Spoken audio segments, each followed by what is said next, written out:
Citizens Against Political Persecution rally here in Foley Square, New York City. And I give yourselves a round of applause for showing up today, because there's a lot of people that are still afraid to show up. Showing up is the first thing you could do.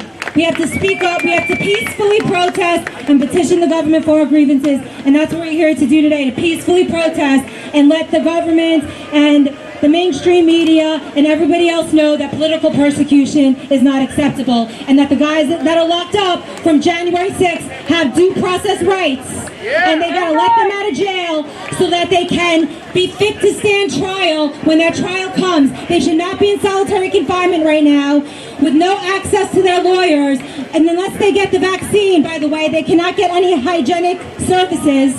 They're being treated terribly. That's right. Being treated terribly, and this is by the United States government. Many of them are decorated veterans who fought for this country, a good majority of them, and they are being arrested and treated like domestic terrorists by the country, by the government that they protected. Exactly. So I call them Biden and Pelosi's prisoners. I don't know if you all agree with that, but that's what they are. That's right. So I'll tell you more information about the prisoners and update you on the prisoners down there in DC jail and around the country. But first, let's give a very warm welcome to Ava Aston, who is going to sing the Star-Spangled Banner. Do we have any patriotic Americans in the house today? I don't think those guys over there can hear you. How about one more time? Okay, that's better. Oh, see, can you see by the dawn's early light what so proudly we hailed at the twilight's last gleam, whose broad stripes and bright stars through the perilous fight o'er the ramparts we watched were so gladly streaming, and the rockets rattling, the bombs bursting in air, gave proof through the night that our flag was still there. Oh, say does that star-spangled banner yet wave o'er the land of the free and the home of the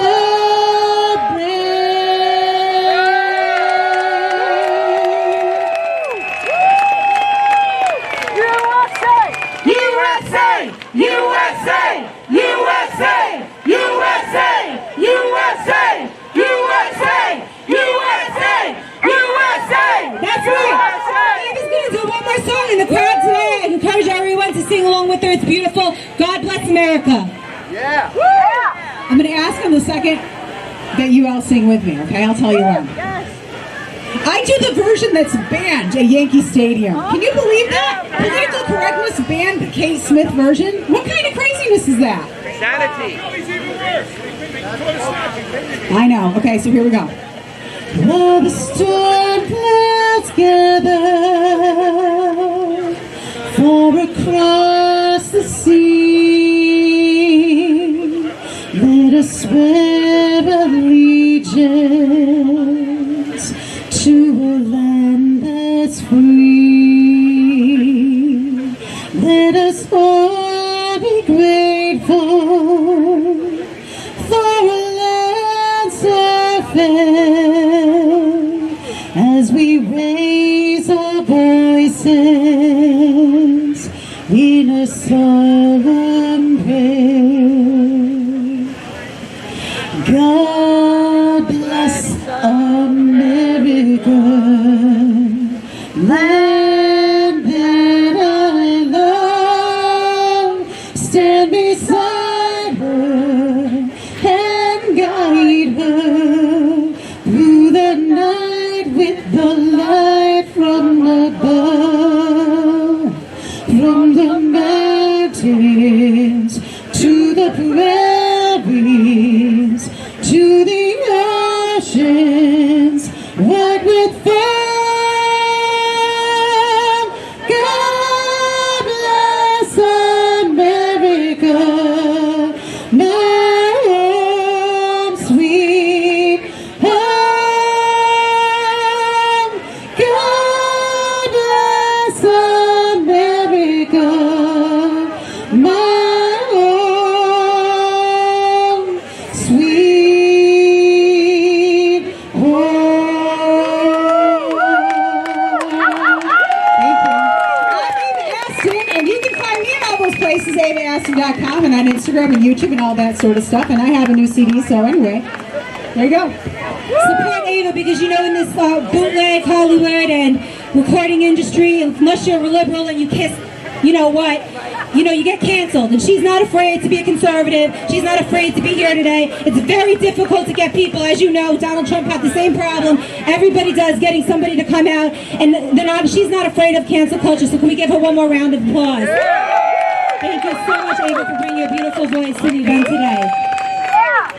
So next we're going to do the Pledge of Allegiance, and it's an interesting take. We have Derek Gibson. He's going to do the Pledge of Allegiance. He added a word. And then Derek Gibson, running for New York State Governor. He's an America First candidate. He's a great guy. There's a lot of guys running in the Republican Party. I asked that we give them all a chance. Derek Gibson's been out there on the campaign trail, and he's been fighting. He was there on January 6th with me, and he's fighting for these political prisoners just as hard as I am. So please, Derek Gibson, give him a round of applause. He's going to do the Pledge of Allegiance.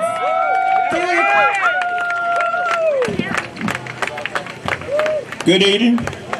Thank you, Kara. That was a wonderful introduction. I am here today. We are fighting for political prisoners. Yes. So today we're going to say the Pledge of Allegiance to our flag. I want everybody to face the flag here. The Pledge of Allegiance has been redone by my friend Stan. We changed a few words, but it's basically the same thing. I pledge allegiance to the flag of the United States of America and to the Constitution which upon it stands a free republic, one nation under God, indivisible, free from tyranny, with liberty and justice for all.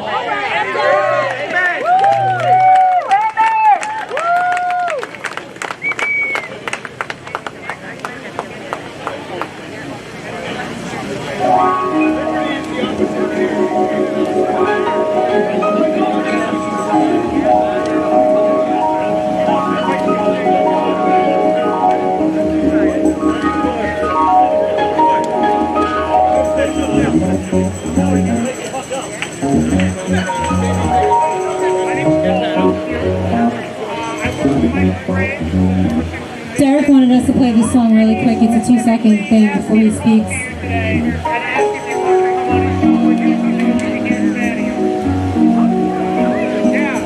Wake up, everybody, no more sleeping in bed. No more back to thinking, time for thinking ahead.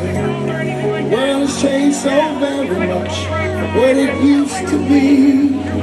There's so much hatred. Maybe they never listen to what you have to say. They're the ones who's coming up. All right, everybody, put your hands together for Derek Gibson. He's about to make his speech, and letting you all. Derek Gibson, America First candidate for the governorship of New York.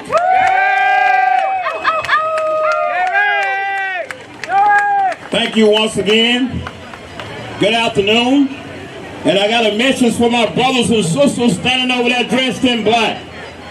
We are all fighting for justice for all of us, not for Republicans, not for Democrats. We are fighting for justice for the American people. And that includes you. You are an American citizen, and I want you to have equal and fair justice. Absolutely. As governor, I will apply justice equally. Yes, sir. We are not enemies. We are on the same page when it comes to justice. Hallelujah. Today I'm standing here because of what happened on January the 6th in Washington, D.C. And it had nothing to do with President Trump. It had nothing to do with Joe Biden. It was simply a protest or redress of a failed government. That's right! Fraudulent election! Our brothers and sisters was arrested and have been incarcerated and held in the D.C. jails and other jails around this country for simply entering into the people's house which they own themselves. That's our house! I happen to be in the vicinity and I know it was a setup. I seen police officers waving them into the Capitol. That's right! They were led in by emotions and nothing else. Once these people entered into the Capitol, they took pictures. They did not harm anyone. But the police shot and killed a #1 U.S. veteran and a patriot in the Capitol, and nothing has been done about it. It's time for all of us to wake up, push back against this failed government, because today it is them, tomorrow it will be you or me. That's it. These prisoners are suffering. They are suffering. One has his eyes have been knocked out by the guards in the prison. They are not being fed. They are not getting nutrition in the prison. They are only coming out maybe 1 hour in a day or 2 days. It is not acceptable in America to let this happen. The Department of Justice, which include the FBI, has become an arm of the Democrat Party to take freedom away from all of us. They're not only taking freedom from Trump supporters, they're taking it away from Democrats and liberals also if you don't get in line. Yes, sir. Wake up! Wake up! Wake up and fight back. I'm begging you today. If we don't fight back, we will lose this country. Yes, sir. Once again, we aren't enemies. I'm not against Antifa over there if they want to do lawful things and seek justice. I stand with you. I am not your enemy. We must seek justice together. It takes more than one group of people, but a united America to seek justice. Today I speak to you as a person that has been mistreated by the justice system. And when I say the justice system, I don't mean the police department. Our police are merely doing what we hired them to do, and that's to uphold the laws that you and your neighbors made. God bless the NYPD! The problem with these unjust laws is the state legislature. This is where you need to direct your anger at the state legislative level. The police cannot change laws. The police don't make laws, but your state legislature make those unjust laws. Vote them out! Vote them out. Vote them out! I've been incarcerated myself, so I feel where you're coming from. As a black man, we've been screaming unequal justice for years and no one wanted to listen to us. We have a two-tiered justice system and it's not fair to no one in America. We must fight this three-headed monster, what I call the three-letter agencies. They need to be dissolved and we need to restructure everything at this point. Dissolve the alphabet soup! It's nothing we can do to reform it. That is a fair word when we say reform. These institutions must be dissolved and we must elect leaders that is strong enough to initiate that and get these units dissolved. Yes, sir. Pray for those that is incarcerated in the D.C. jails. But not only pray, come out and fight. We should be in D.C. by the millions demanding release. And if we did that, they will get released. Let them go! Let them go! Let them go! Dr. King recited, Let them go! Dr. Martin Luther King, we are all equal. We are not all equal. We're supposed to be equal, but according to our government, it's not applied equally. So let's fight. Malcolm X spoke the truth. All of these civil rights leaders spoke the truth and gave their life up for the truth, fighting so we could be free. It is time for us to do the same. Do not be afraid of your life. Do not be afraid if you're a school teacher in a school and they're pushing CRT off on you to teach your students. Protest, walk out the classroom. If enough of y'all come together, what the hell are they going to do? This is the way things have to be changed in America and around the world, by taking a stand. If you don't take a stand, we will be rolled over like a steamroller. I am Derek Gibson. I'm a candidate for New York State Governor. I am a Republican candidate. You can look me up on Twitter, Gibson, the number 4 governor.com, Facebook, Derek Gibson, and other social media. Thank you for your attention today, and we will be doing this more, and I'm constantly fighting for you. Have a blessed day. Thank you, Carol. Give a round of applause for Derek Gibson. Put your hands together. Yeah, Derek. So next we have a call-in. Ian Smith was not able to make it in today. He had a family. Something came up with his family. So sorry. He apologizes. But we have him on the line right now. For all you all know, who knows who Ian Smith is? Yeah. Ian Smith, he's a freedom fighter. He kept his gym open during the lockdown. He's a politically persecuted person. The government's been on his you-know-what since last year. With the whole thing with him opening his gym. He's a brave guy. He's been on Fox News. He's been on all the news. And he's been fighting ever since. And he has a friend, a personal friend, who's in D.C. prison right now, Scott Fairland. He's in D.C. jail, being treated like a terrorist as we speak. So, Ian, welcome. We're going to put you on the line right now. I am very, very, very sorry that I could not join you guys today, but I thank you all for being there. Speaking from personal experience, the type of political persecution that is going on with people who are just trying to be left alone and just trying to stand up for what this country is truly founded on is extraordinary. And my business partner and I have been through the ringer, and we know a lot of other people through this past 18 months who have been put through the ringer. A lot of them are personal friends, and some of them are stuck in D.C. right now. And I can tell you this from personal experience, it means the world to have the support of people like you guys and people fighting to make sure that people who put themselves in the line of fire have the support they need to continue fighting. This is a battle that, admittedly, when we got into, we had no idea how big it was. And I think each and every one of you can relate to that. And I won't sit here and talk about what's going on, because I think each and every one of you, if you're present now, you understand the bigger picture. But I'm just here to stress to you that that what you're doing is significant, and I'm going to ask you to keep doing it and do it more. These people in D.C. need your help. The stories that I have heard from Scott and some of the others are horrific. And this is something that needs to stop before it becomes common practice. So each and every one of you, please stay involved. Go out, protest, contact every single senator that you can, every single local official that you can. Stay loud, stay vocal. This is going to be an absolute long fight. That's right. And I love you guys. Next time you're in New York, I promise I will make it there. And I apologize for not being able to do it today. Keep your heads up.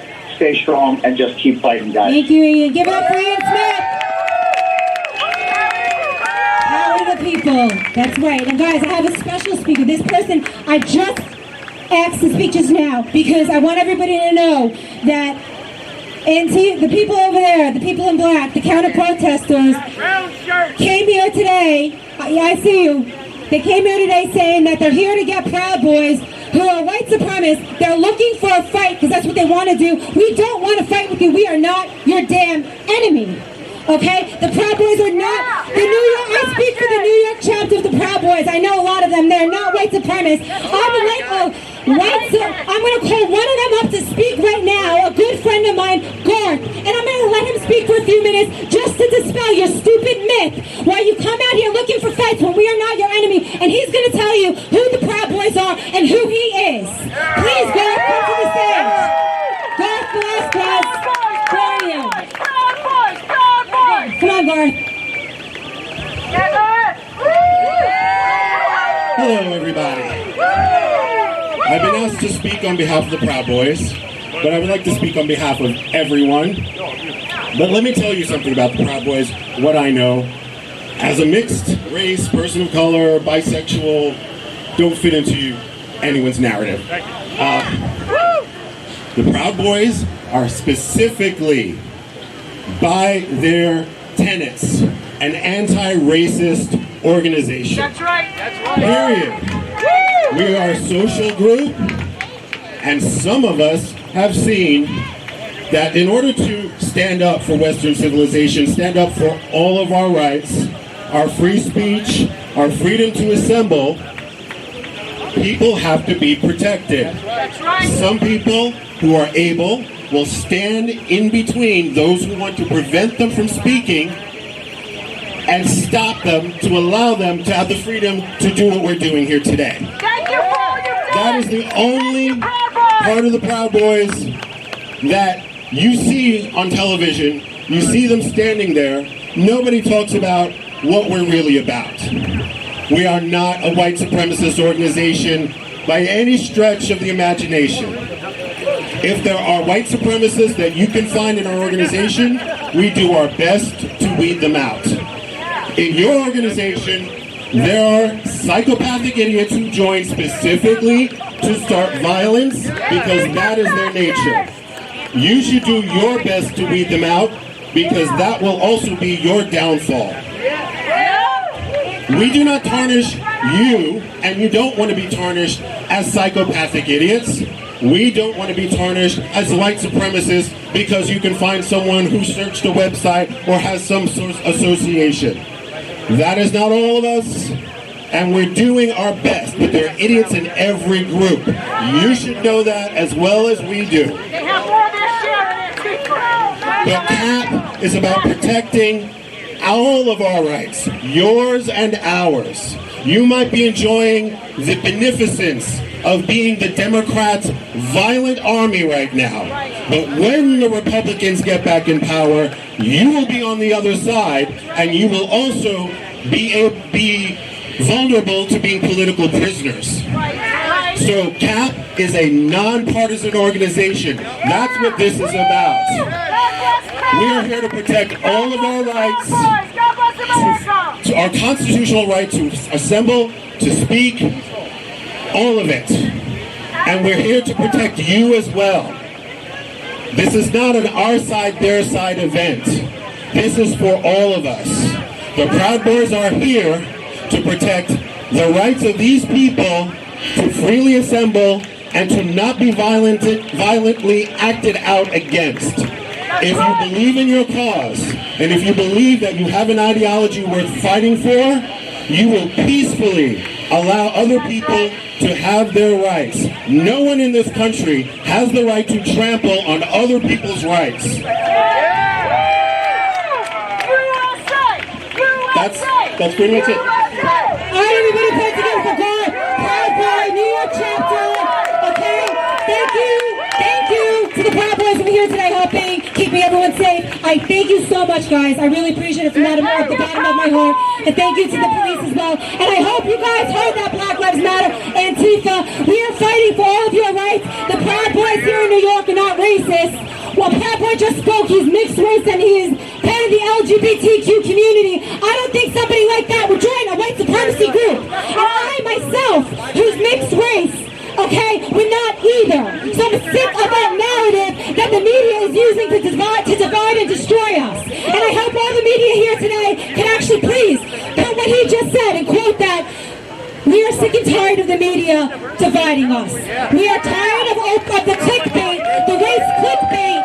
White person versus black person, Asian person and black person. Clickbait to get us furious and mad at each other while the government is right under our noses pulling off crazy shit. Okay? We need to stop fighting with each other. I'm done. Stop the race baiting and fake news. Report the truth. Sorry. Next I'm going to call up Barbara from Harlem. We got Barbara from Harlem. I don't know if you know Barbara from Harlem, but she is the bomb. She's a friend. I saw her first speaking in Herald Square. She's from the White Star Republican Club. She speaks about unity, coming together, strong conservative voice. Everybody put it together for Barbara from Harlem.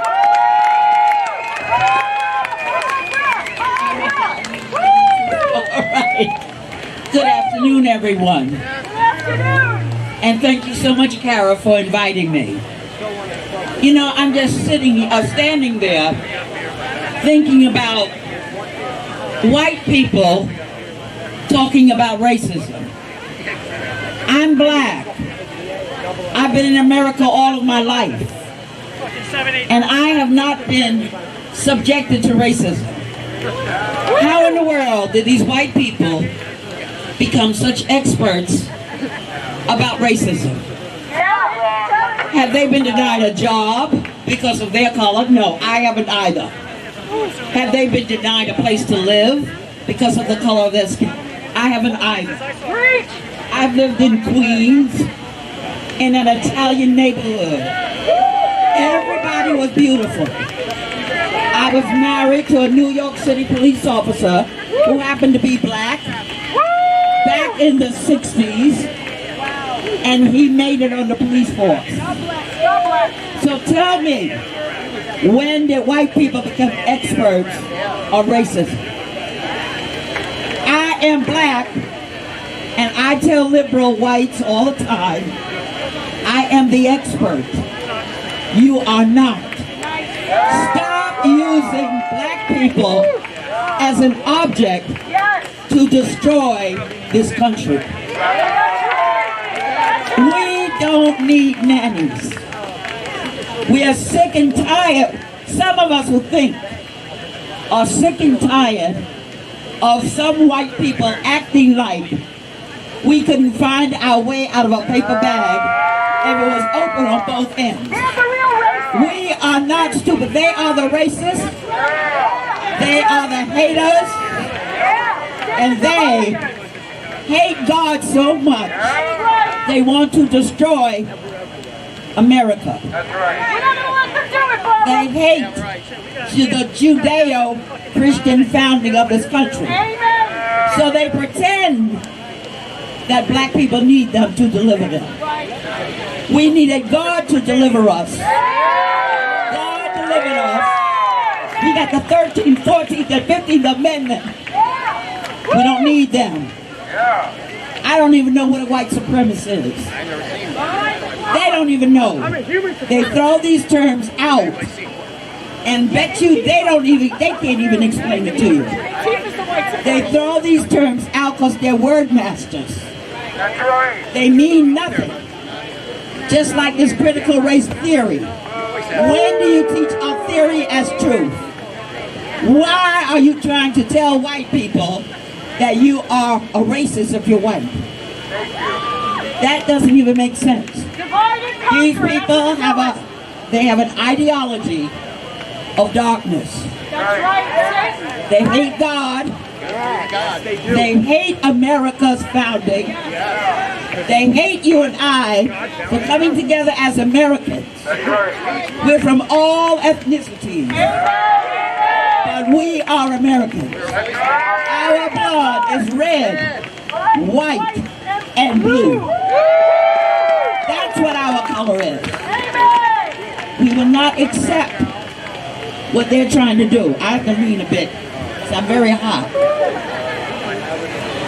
We will not accept what they're trying to do. They're trying to divide us. But we won't let them do it. Because they have nothing else in their life to focus on except trying to destroy what God has built. God has made America a light to the world. When we say God bless America, that's what we mean. But they say down with God. Down with God. Down with godly principles. Down with what's right. Down with what's decent. They don't want any of that. They want lawlessness. Criminals running free while we have innocent Americans in jail. Patriots and not terrorists. I like that song. We're not terrorists. We have a constitution. And our constitution allows us the right to assemble. Allows us. We have that freedom. We have that right. This should never have happened, this veteran. Never have happened. Stand up.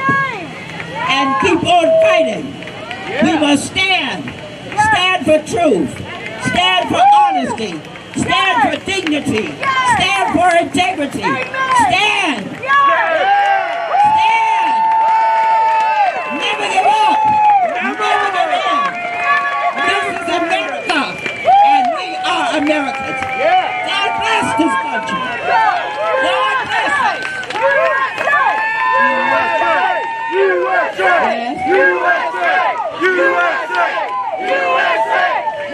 Thank God for all you veterans out there. Ashley Babbitt was a veteran. She deserves justice. She served this country.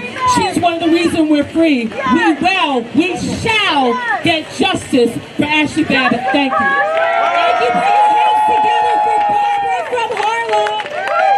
Barbara from Harlem. Thank you. God bless you. And may God continue to bless America. Yeah, Barbara! Turn up the speaker, please. All right, speaking of Ashley Babbitt, guys, we have a special caller on the line. We got the speakers up. So, this is Ashley Babbitt. She, rest in peace, protested murdered by Capitol Police.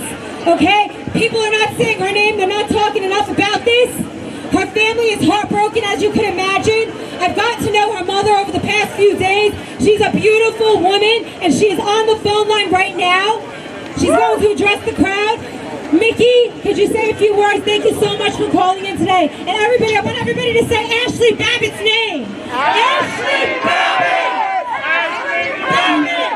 Ashley Babbitt! Ashley Babbitt! Ashley Babbitt! Ashley Babbitt! Ashley Babbitt. Good for you guys. It sounds like a good crowd there. I'm so glad.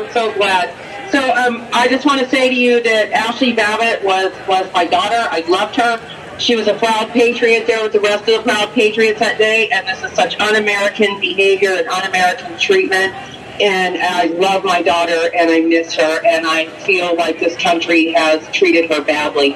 And I feel like our patriots that are still in jail are being treated badly. Yesterday, I went to the Trump rally, and Congressman Gosar spoke up for everybody.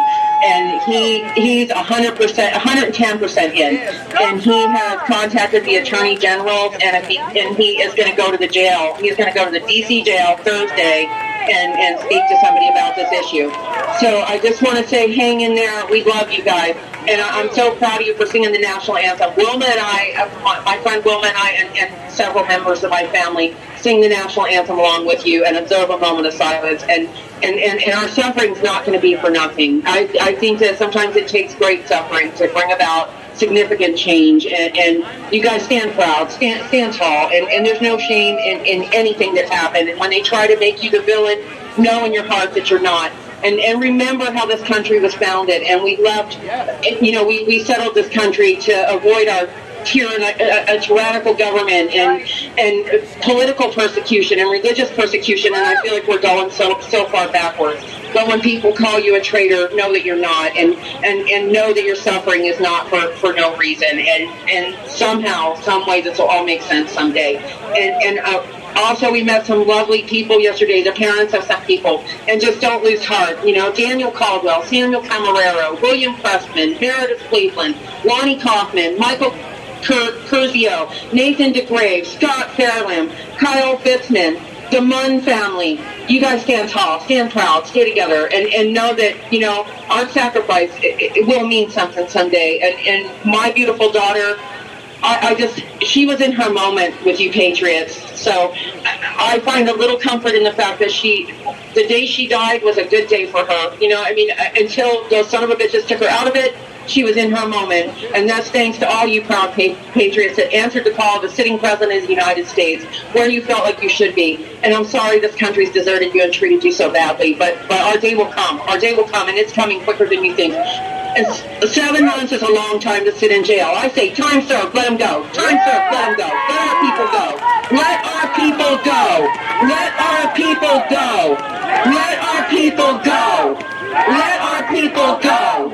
Let our people go. Let our people go. Let our people go. Let our people go. Let them go now. Let them go yesterday. day. I don't know what's taken so long, but hang in there, guys. Hang in there. Help is on the way. It's got to be. And know tonight when you sing the national anthem, we'll be singing along with you. We'll be thinking about you. And I'm praying for all of you. And I know there's power in numbers. And they tried to silence Ashley's voice, but all they did was make it louder because America was watching. You Americans. And I don't know how many people are there today, but every single one of you stand tall and stand proud. Be proud of yourself for showing up. And continue to show up. And I say for us, don't be sad for us. Be brave for us. Be strong for us. Go forward and just be strong. Be strong. Come together and be strong. Be proud Americans. Be patriots. And just be proud. Be proud Americans like we are. And don't let Ashley's death be in vain. Don't let your suffering be in vain. And someday we will take back this country. We will. And stand proud. Thank you so much, Mickey. I love you guys. I'm praying for you. God bless. Yeah. Justice for Ashley, justice for all. This is one. We are united. J4, J6. That's right. Hang in there, Kara. You're doing good work. Marjorie Taylor Greene, Paul Gosman. There are people on your side. Thank you, Mickey. Keep the faith. I love you guys. I love you, Mickey. Thank you. Bless you. Say your name. Ashley Babbitt.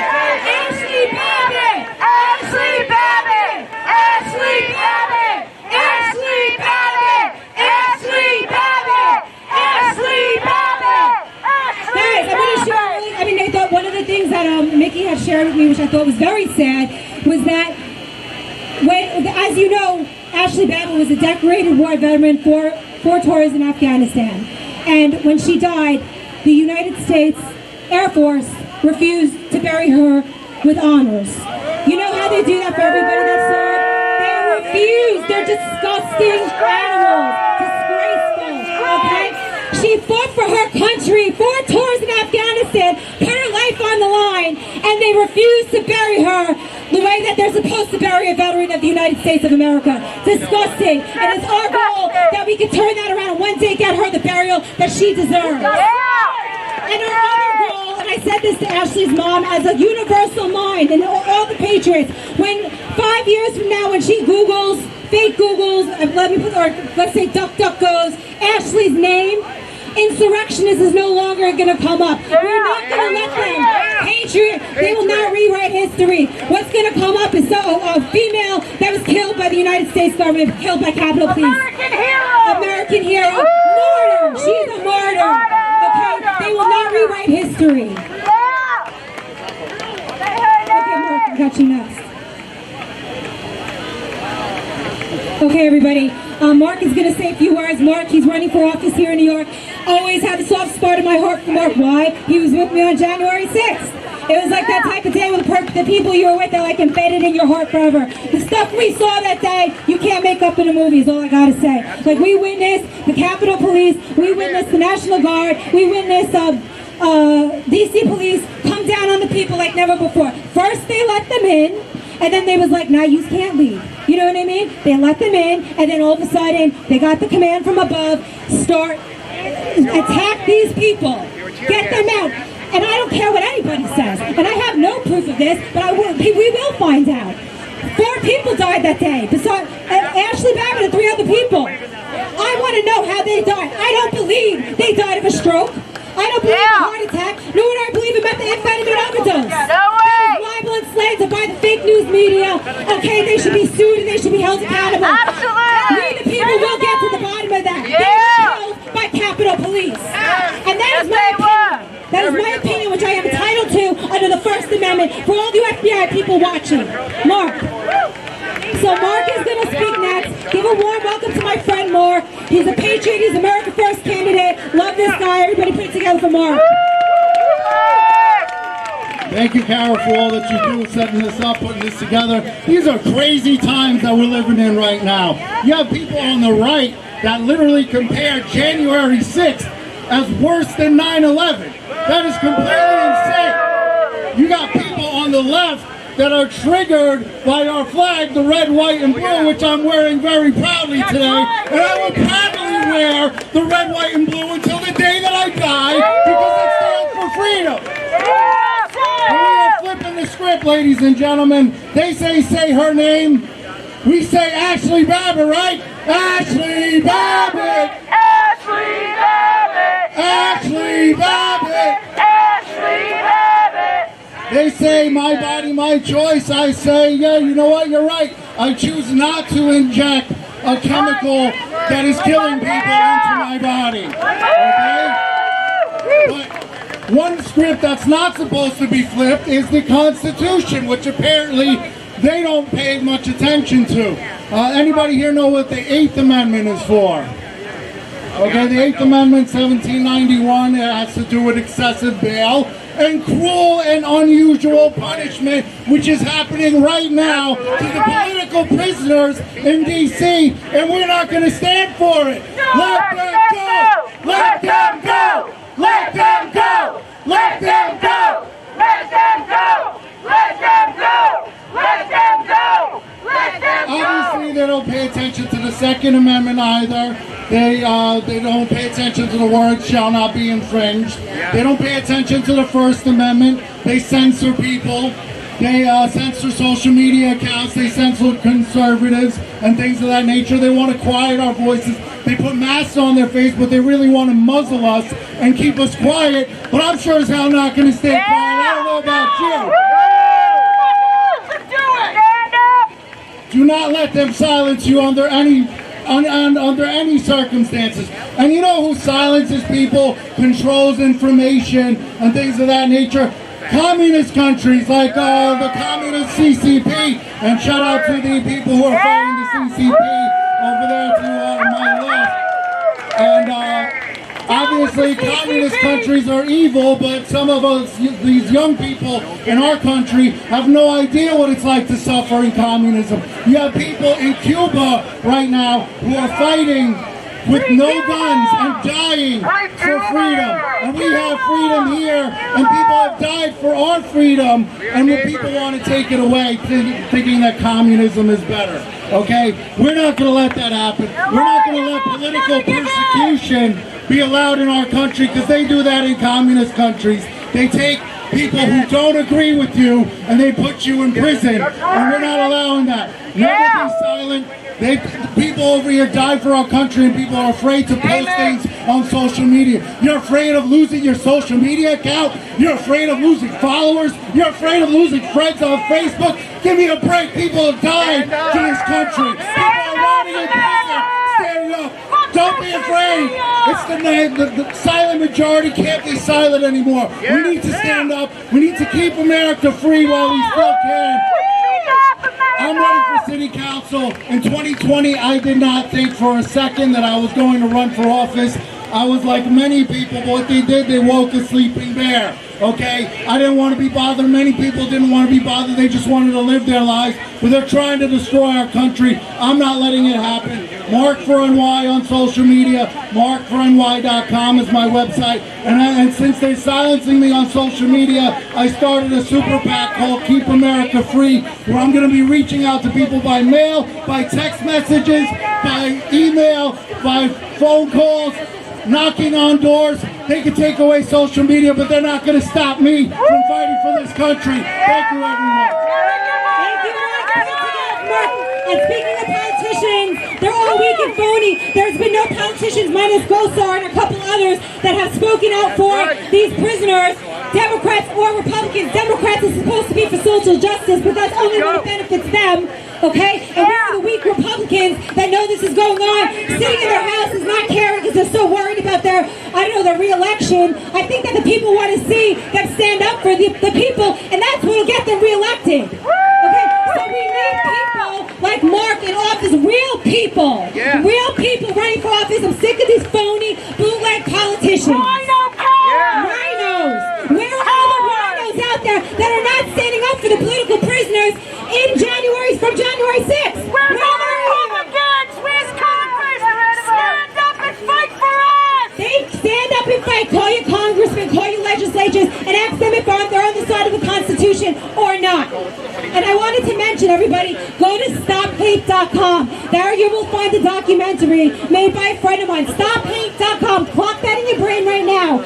It shows a lot of evidence about the other deaths, okay, that were there that day. The one that Capitol Police said were mysterious heart attacks, strokes, and overdoses out of the blue at a Trump rally. There's evidence on this StopHate.com, that those deaths were not natural causes, and they were not caused by Trump rioters, the way the fake news tried to paint that picture. Okay, guys, I've got a really special guest speaker for you next. His name is Joe Murray. He's an excellent attorney. I've been myself trying so hard to find attorneys that will help take these cases, because these guys are being represented by disastrous public defenders, liberal public defenders that are trying to quote unquote get them to do re-education to gain favor with the right. They're trying to get them, oh, you'll get a better plea bargain if you re-educate and recant anything you said about the stolen election. Okay? Don't take the plea deal, and we need good attorneys that are willing to not be canceled and to step up to the plate and get these guys out of prison so they can await trial from home. And Joe Murray, former district attorney candidate, is one of the attorneys that's going to be helping us. And he's a powerful man, former NYPD. That's right. Joe Murray, everybody put your hands together for Joe Murray. Hello, everyone. God bless you for coming out. It's my honor to be here and come out.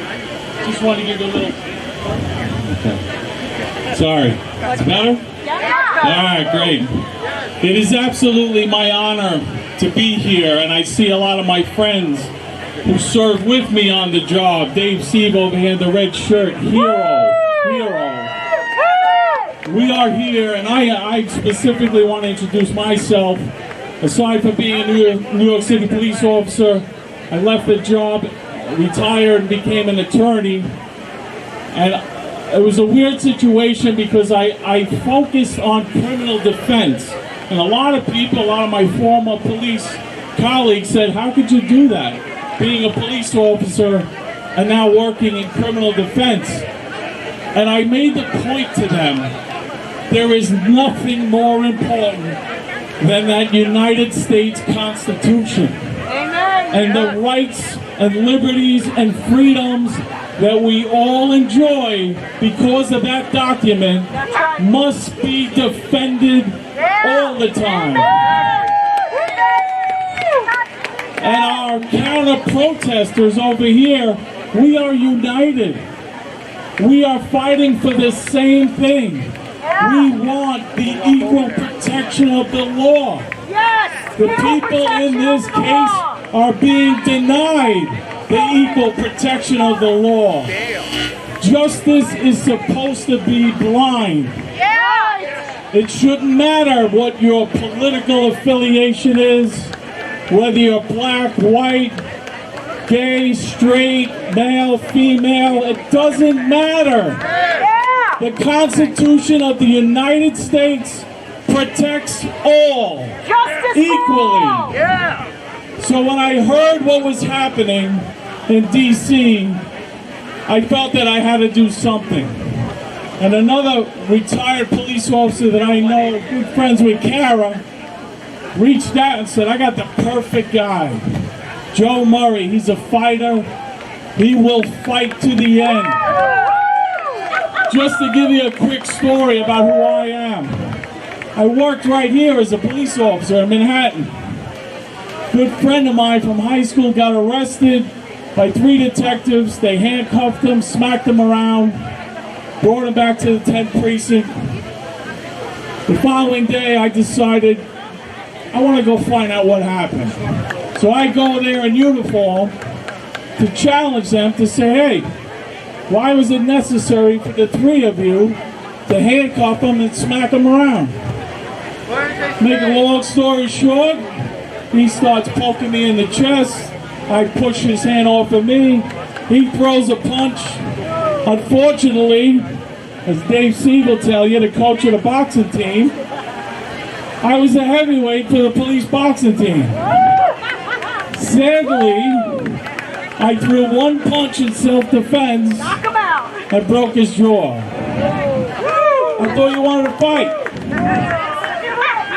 Big difference when I'm not handcuffed, right? So unfortunately, I was arrested, put through the system.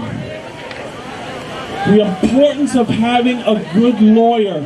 I had a great lawyer at first, but he didn't want me to go into the grand jury, and I knew I had to tell my story. I threw one punch in self-defense, and I backed up.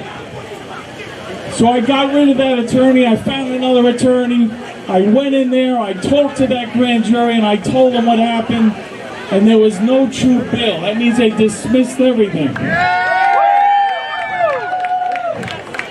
I just want to let you know, the PBA would not back me. Joe Murray was a cop, a union member, a member of the union boxing team. They would not back me because they said I hurt another cop. The detective union wouldn't back me. I had to fight like hell. I hired Bruce Cutler to do my department trial. Bruce, great lawyer, got me a nolo contendere.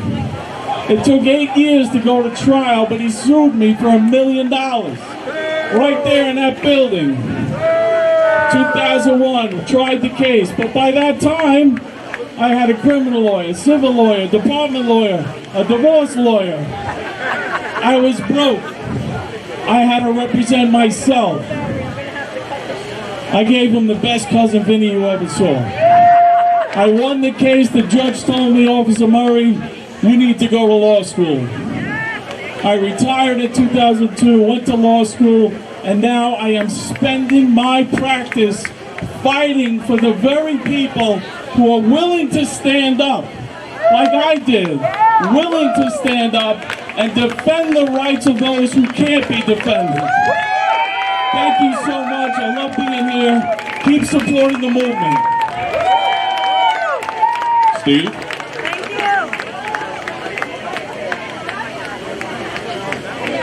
Give a hand for Joe Murray. Former boxer like me, so you know when you're a boxer, you got a lot of street smarts, you got a lot of balls, just like Joe Murray. And I'm so glad that we got him on our side right now. He's going to be helping out with the cases. Thank you, Joe Murray. One of the few and far between lawyers that are willing to take on some of these January 6th cases. Okay, speaking of amazing lawyers, Steve Metcalf is coming up next. This guy is fascinating, so listen to what he has to say. He's representing, how many? Five guys? 3 guys. He's representing 3, and he's putting his heart, blood, sweat, and tears into their cases. Okay, so give him a round of applause. Steve Metcalf, okay? He's an amazing lawyer, an amazing attorney, and he is fighting the good fight right now to get these guys out of prison. His partner is Marty Tankliff, another renowned lawyer here in New York, who was in prison for 18 years, and it came to be that he was not guilty. So with someone like him on your side, who understands what it feels like to be wrongfully imprisoned, that's something that you want. So put your hands together for Marty. I'm sorry. I love Marty. So for Steve Metcalf, my friend Steve Metcalf.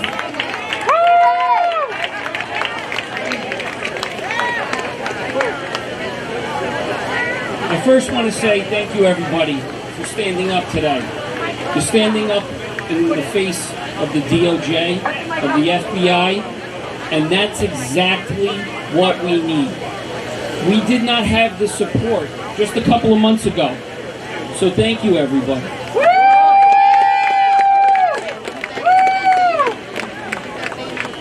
Now, I represent a couple of the January 6th defendants, and the one thing that is not understood is that every single time I step in a courtroom, I stand in that courtroom on behalf of that individual and on behalf of the Constitution. Amen! Woo! And the Constitution applies to us all. And you heard Attorney Murray speak about fairness and how the law should be equitable. Now let's talk about the conditions that some of these individuals have now been placed in. Because the conditions at the DC/Gitmo jail are very unpleasant, unconstitutional, and basically violate every single human right that I can name. That's right, they treat them. And people have to know this. And they have to speak about this. And they have to know exactly what's going on. I'll tell you why I got involved. I got involved because of an individual, 26-year-old, named Edward Jacob Lang. He has been in the DC jail since the end of January. in conditions where he was in solitary confinement the entire time for about 23-hour lockdown a day. This is unacceptable. Then to top it off, he gets thrown in the hole. He gets thrown in the hole for 2 months. 2 months without a single disciplinary charge. He's thrown in the hole. No human contact, no shave, no haircut in 6 months. This is unacceptable. Where's the UN? Where's the ACLU? All these letters. And that's what we need. We need people to stand up and actually call for the support, call for investigations, call for awareness, because this is actually happening in DC jail. So then after 2 months of being in the hole without a single disciplinary charge, he gets brought back to the Patriot Unit, where the rest of these January 6th defendants are. In less than 14 hours, he gets a whole can of mace in his face and brought back down to the hole. That's abuse. Let our people go. That's Edward Jacob Lang. He's had to filter water through his dirty socks for the last 3 months. His face and his hair look so bad that we have actually called him Tom Hanks from Castaway. That's what we're dealing with, and he has to go step in front of a judge?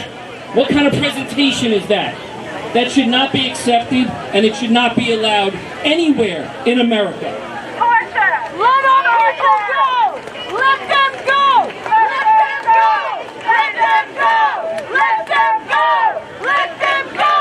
Let them go. Let them go. Let them go. In addition to these unconstitutional, disgusting, unsanitary conditions at the jail, the problem is most of these cases you can't get these defendants bonded out on charges that typically you would get them bonded out within that day.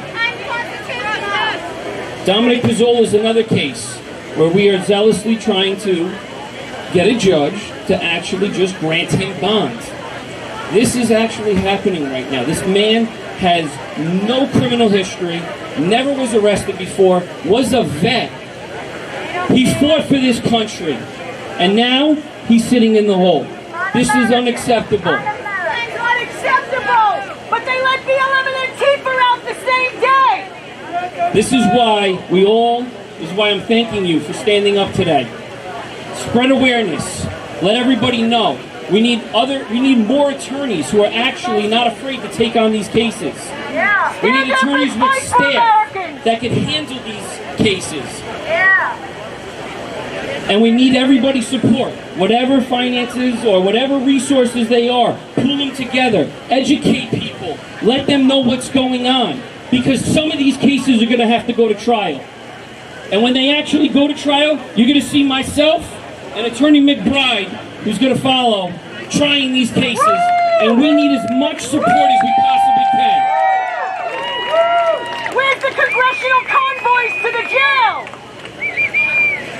Listen, united, we stand. But if we stay divided, we will fall. God bless America. Yeah, everybody put your hands together for Steve Metcalf, one of the brave New York City attorneys standing up for the Patriots in DC prison. And everybody pray that these guys can get legal counsel that's on their side, because it's been so difficult. If anybody here knows any attorneys that are willing to take some of these cases on, please let us know. Our website is www.citizensapp.us, citizensapp.us. Sign up for the newsletter. And like I said, we always need volunteers and people that want to help. So go to that. In case you didn't know, I'm Kara Kashtanova. You can follow me as well. I always have updates up. We're going to bring, surprise, yet another lawyer up. I mean, lawyers are our friends right now, right? We need them to get these guys out of DC jail. Another good lawyer. We just met today, but his name is Joe McBride. And he is a partner with Steve Metcalf, and he's going to speak on the subject matter. So everybody put your hands together for Joe McBride. Thank you, everyone. It's a pleasure to be here and an honor to speak with you today. My name is Joseph McBride. I represent January 6th defendant Richard Barnett, otherwise known as the man who had to speak up on Speaker Pelosi's desk on January the 6th. I was able to secure Richard's release because, thank you very much, we applied the law to the fact, and the law on pretrial detention was clear and is clear. Richard was not a flight risk. Richard is not a danger to his community.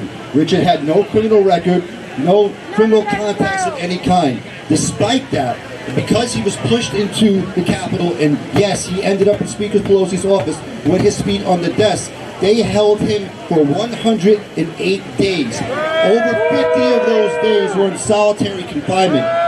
He was beaten, he was pushed, he was smacked, he was starved, he was treated less than human. And that is the trap. That is the trap that they have set before us, to set one side against another, father against son, sister against sister, mother against daughter. We cannot let that happen. Bless those who persecute you. Forgive those who offend you. Turn the other cheek. These are hard words to live by now, but we must live by them nonetheless. Otherwise, we find ourselves like Nancy Pelosi and Joe Biden, hell-bent on revenge, hell-bent on persecution, hell-bent on destroying our civil and human rights. We cannot let that happen. Never give up! Never give up! Right now, within 5 miles of the White House, in what we are calling D.C. Guantanamo Bay, American citizens, pretrial detainees, are being abused. Their civil rights, their civil liberties, their human rights, and their constitutional rights have been thrown out the door. Solitary confinement is torture. Make no mistake about it. I made my bones in these organizations over here. The League of Aid Society, I was there for 5 years. Came up as a public defender. Fought in this court right here for Black and Latino men for 5 years of my career. The League of Aid Society has long since been on the record saying that solitary confinement is torture. Yet they are silent. Human rights violation! The ACLU, Amnesty International, the United Nations, and every other public defender organization in this country and in this world have long since been on the record that solitary confinement is torture. Yet they are silent.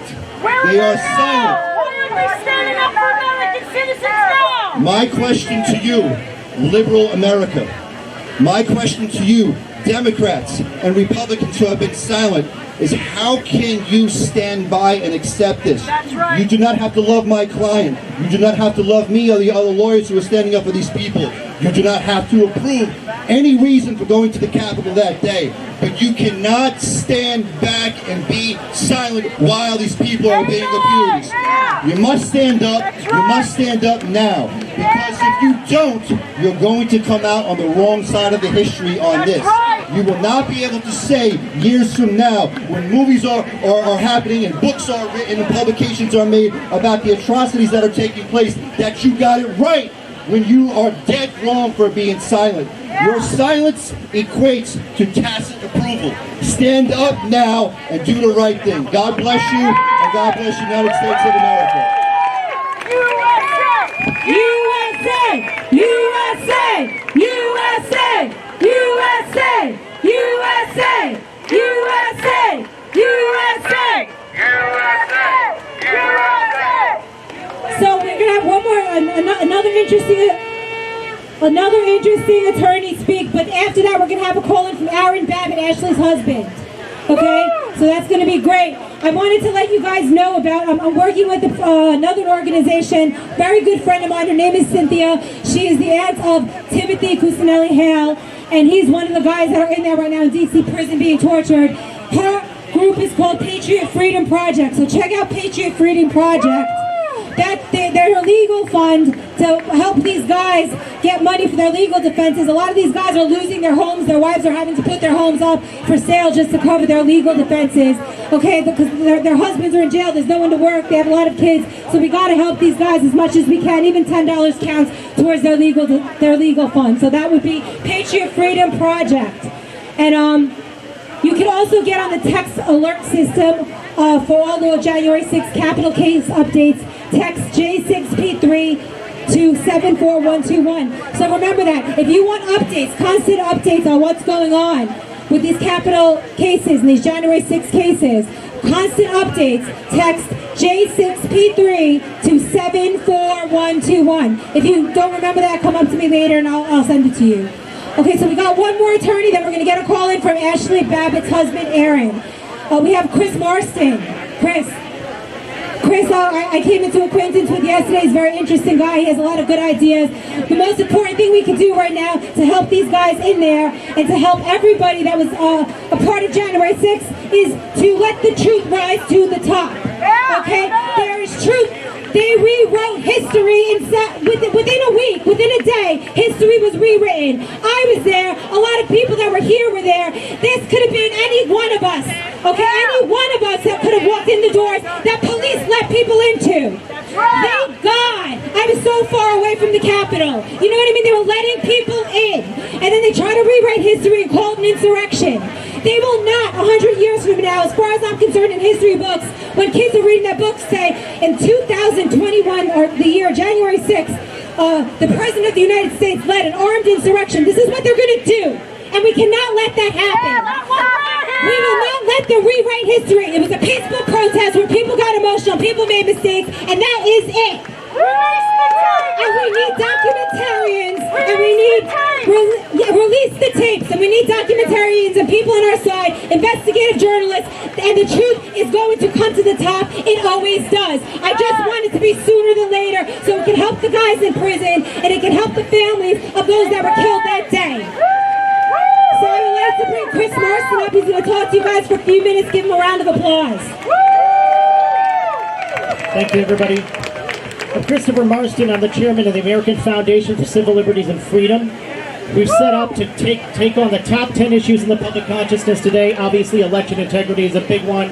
Forced vaccination, cancel culture, big tech censorship. How about all that? So, you know, it's amazing. I'm going to start with a quote from the late Martin Luther King, the great Martin Luther King, who said that a man shouldn't be judged on the color of his skin, but instead on the quality of his character. Was he right? Was he right? Okay, wrong answer, folks. I thought you guys were a bunch of white supremacists. I want to thank the diversity that I see out here because I went around to shake some hands before I came up. And then 2/3 of you aren't even white, and 1/3 of you weren't supremacists. So the mainstream media is going to be really disappointed. I don't know where the hell they are, but they're not here today.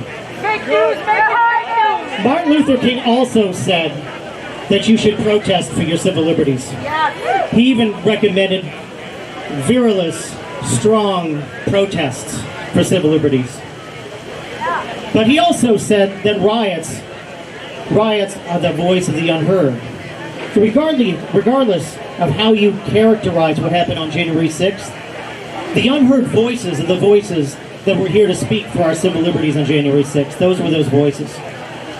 Those voices have been crowded out by mainstream media propaganda propagating something called the Big Lie.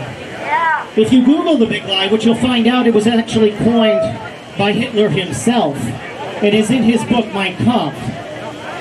And for the American people to realize that Hitler propaganda is being used against you is quite remarkable, actually, because they're doing it in plain sight. All you need to do is Google it.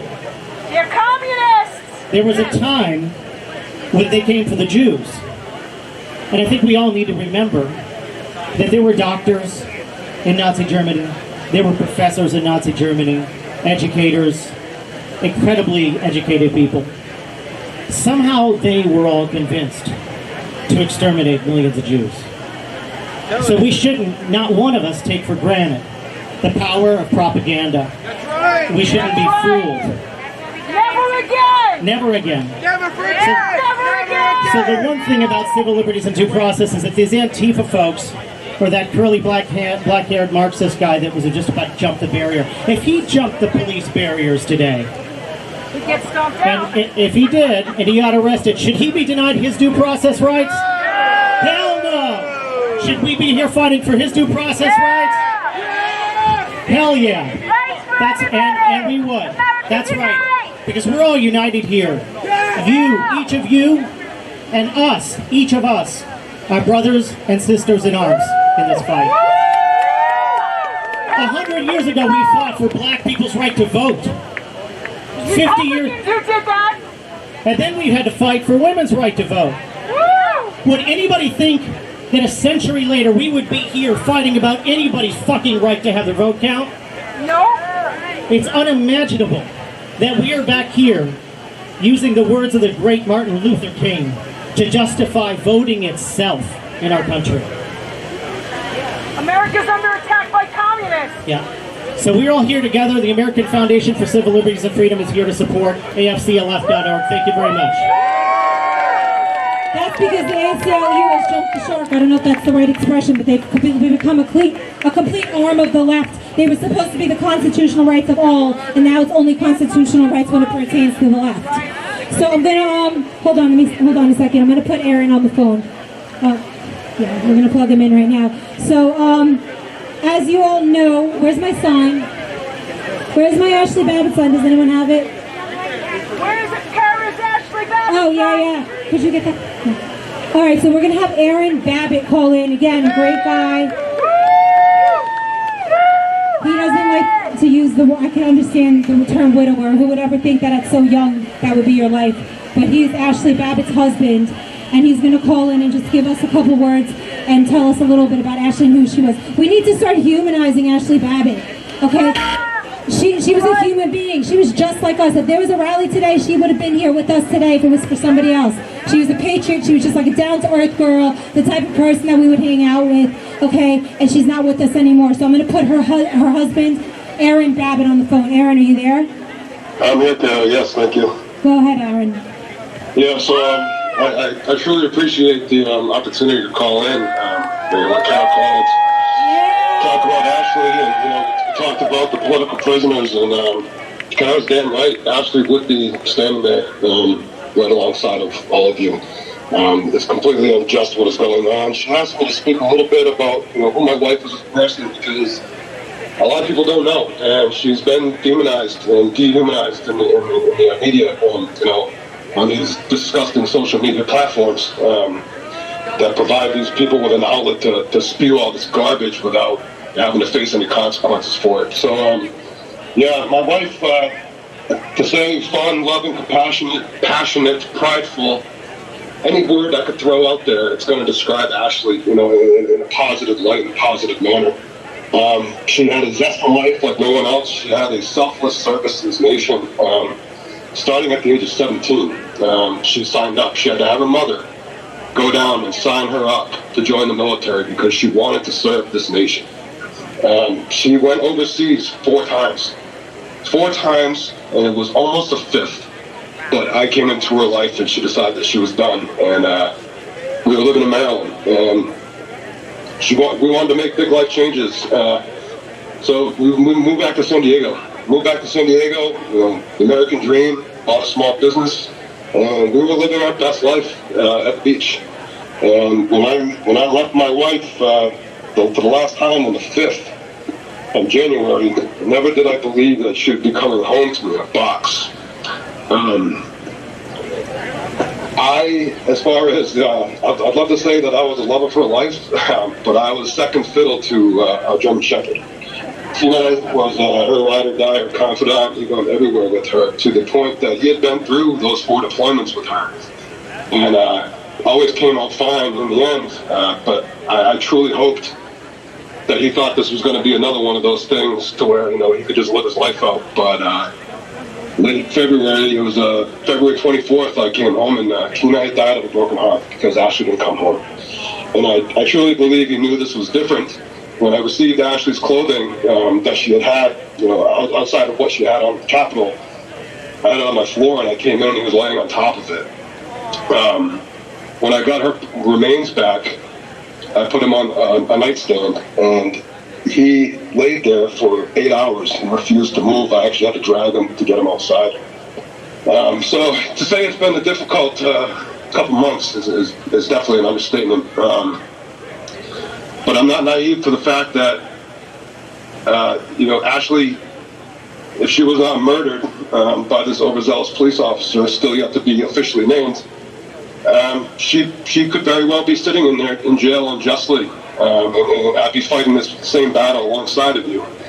But if I can give any sort of a glimmer of light or a glimmer of hope through the darkness that's going on right now, is that, if I could talk to these people's families and to them themselves, you have the ability to put your feet on the ground in the morning and you open your eyes and you're still alive. So hold on to that, and this will come to an end at some point.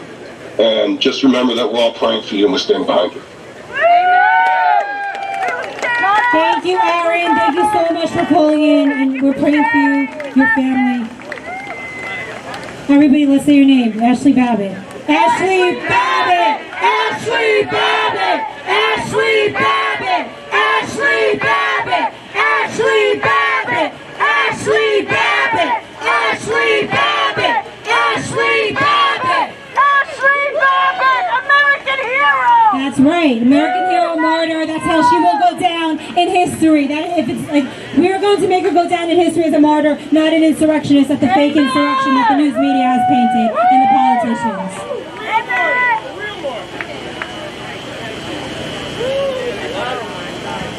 So we have another special guest. She came all the way here from Boston. Guys, stick around because we have a couple real powerful speakers coming up. We have John Tobacco, Newsmax host. Anybody saw his show last night? I'm going to tell you it's on 10 o'clock every Saturday night. I'm on the show. I'm one of the panelists on Newsmax. John Tobacco is the main host, along with Michelle, the bail bond queen, and Joe. He's a lawyer. It's pretty badass. It's like a show about, we're talking politics. We're Italian and half Chinese, it's called Wise Guys. It's a really cute show. So he's going to come on in a couple speakers and speak about political persecution and his experiences being persecuted politically. But first I'm going to have Barbara. I'm so sorry. I'm so sorry, Sue. I'm starting to lose my mind. Sue, I know her story. Sue came here from Boston, and we spoke on the phone. She is, now does this look like a domestic terrorist to you, guys? Does this look to me like my sweet aunt that I have like cupcakes with? You know what I mean? So this is Sue, who's accused of basically conspiracy by the government for organizing buses for her friends, her other friends and her grandmas and people like her from her town. She was charged by the FBI. I don't know what her charges are. She could tell you her story, and I'm going to let her share that with you. Everybody put your hands together for Sue. Thank you. Thank you. You are all patriots for being here. I have 4 words before I begin. Trump won. Biden lost.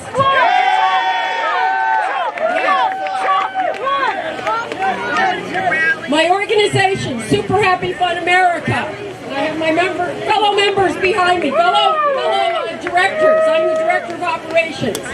I organized 6 buses, and along with some other allies, 5 more buses. We all work together from the New England area. 11 buses. Trump's March to Save America. A March to Save America. It was a peaceful, political protest. And you know something? It was the 3rd time we were down there. And millions. Altogether, millions of people went down. They ignored us. They ignored us. And on January 6th, while people were just milling around on the Capitol lawn, all happy, just like they had done on November 14th and December 12th, the Capitol Police started throwing flashbangs at us and tear gas. It was a setup. They made us feel comfortable going on that property. And then they do this. They use it for persecution. Back in October, there was an announcement by the FBI and Director and Department of Homeland Security that the biggest threat to national security would come from the right. Are you kidding me? Have they been in a coma for the past year? It's from the left. The biggest threat to national security is this illegal government that's in Washington and all the leftist, Marxist revolutionaries that terrorize terrorize people for exercising their First Amendment rights. And I have a big shout out to the FBI Terror Task Force. I know you're here. You always come. Shame on you. The name FBI Terror Task Force is very appropriate because they are tasked with terror and force against the American people. They are stalking them, hunting them down, good American law-abiding citizens, and throwing them in leg irons. I was in leg irons for a day. For what? 2 misdemeanor charges? Are you kidding me? My friend Mark Zahedi, who couldn't be here tonight due to a family emergency, is an Army captain and an Afghanistan war veteran and currently still in the reserves. They are torturing him. The military is going after cops and vets and reservists very hard. Lady Justice is no longer blind in this country. Okay? I'm going to explain some of the things they caused. Okay? Mark has lost. The FBI visited Mark's workplace. He was a lead software engineer. Very good job. Law-abiding his whole life. They visited his workplace, freaked out his employer, and he was fired. Okay? I'm a local politician. I'm a town meeting member, it's called. I don't know if you have those in New York. But an official resolution was passed in my town meeting, Natick, Massachusetts, that basically tarred and feathered me for the crimes of, excuse me, trying to kill Mike Pence, trying to kill members of Congress, storming the Capitol, treason, terrorism. This is garbage. There was no insurrection. No insurrection. No one was in. It was the People's House. It wasn't an insurrection. It was the People's House, and they got a reminder that it was the People's House. A peaceful reminder. There are always some yahoos in a crowd of 1.4 million people. But some of those yahoos saying, come on in, were feds. They were feds. Because it was a setup. We were fighting. Okay? We have been canceled from Facebook and Twitter. No big surprise. Mark lost his checking account with no reason. We both have excellent credit. His checking account was canceled. My PayPal account was canceled. My Citi card's been canceled. And my Macy's charge card where I bought my Christmas presents was canceled. Political persecution. Macy's, Abuse of the government. Citibank, PayPal. And the only excuse given, if there was one, was we cannot service this kind of person. I have been convicted of nothing. Mark's been convicted of nothing. Corporate persecution of Americans for political persuasion. And I have a shout out to the liberal press, the leftist media, who destroy lives with impunity, who have tarred and feathered all of us as white supremacists, anti-Semitic. I didn't see that in that crowd. I didn't see that in Washington. I saw a lot of love. My organization, Super Happy Fun America, is a rainbow coalition of every race, gay, straight people. If you love liberty, join us. We are the premier civil rights organization in Massachusetts. All right? Now, keep in mind, Mark and I, thanks to the left stream media and their lies about us being terrorists and white supremacists, are all over. If we try to get a job and somebody does a Google search, you know what they get? They get a picture of me in handcuffs, Mark being arraigned in the police station, or his mugshot. They get pictures of us in D.C. with all kinds of nasty, dishonest captions.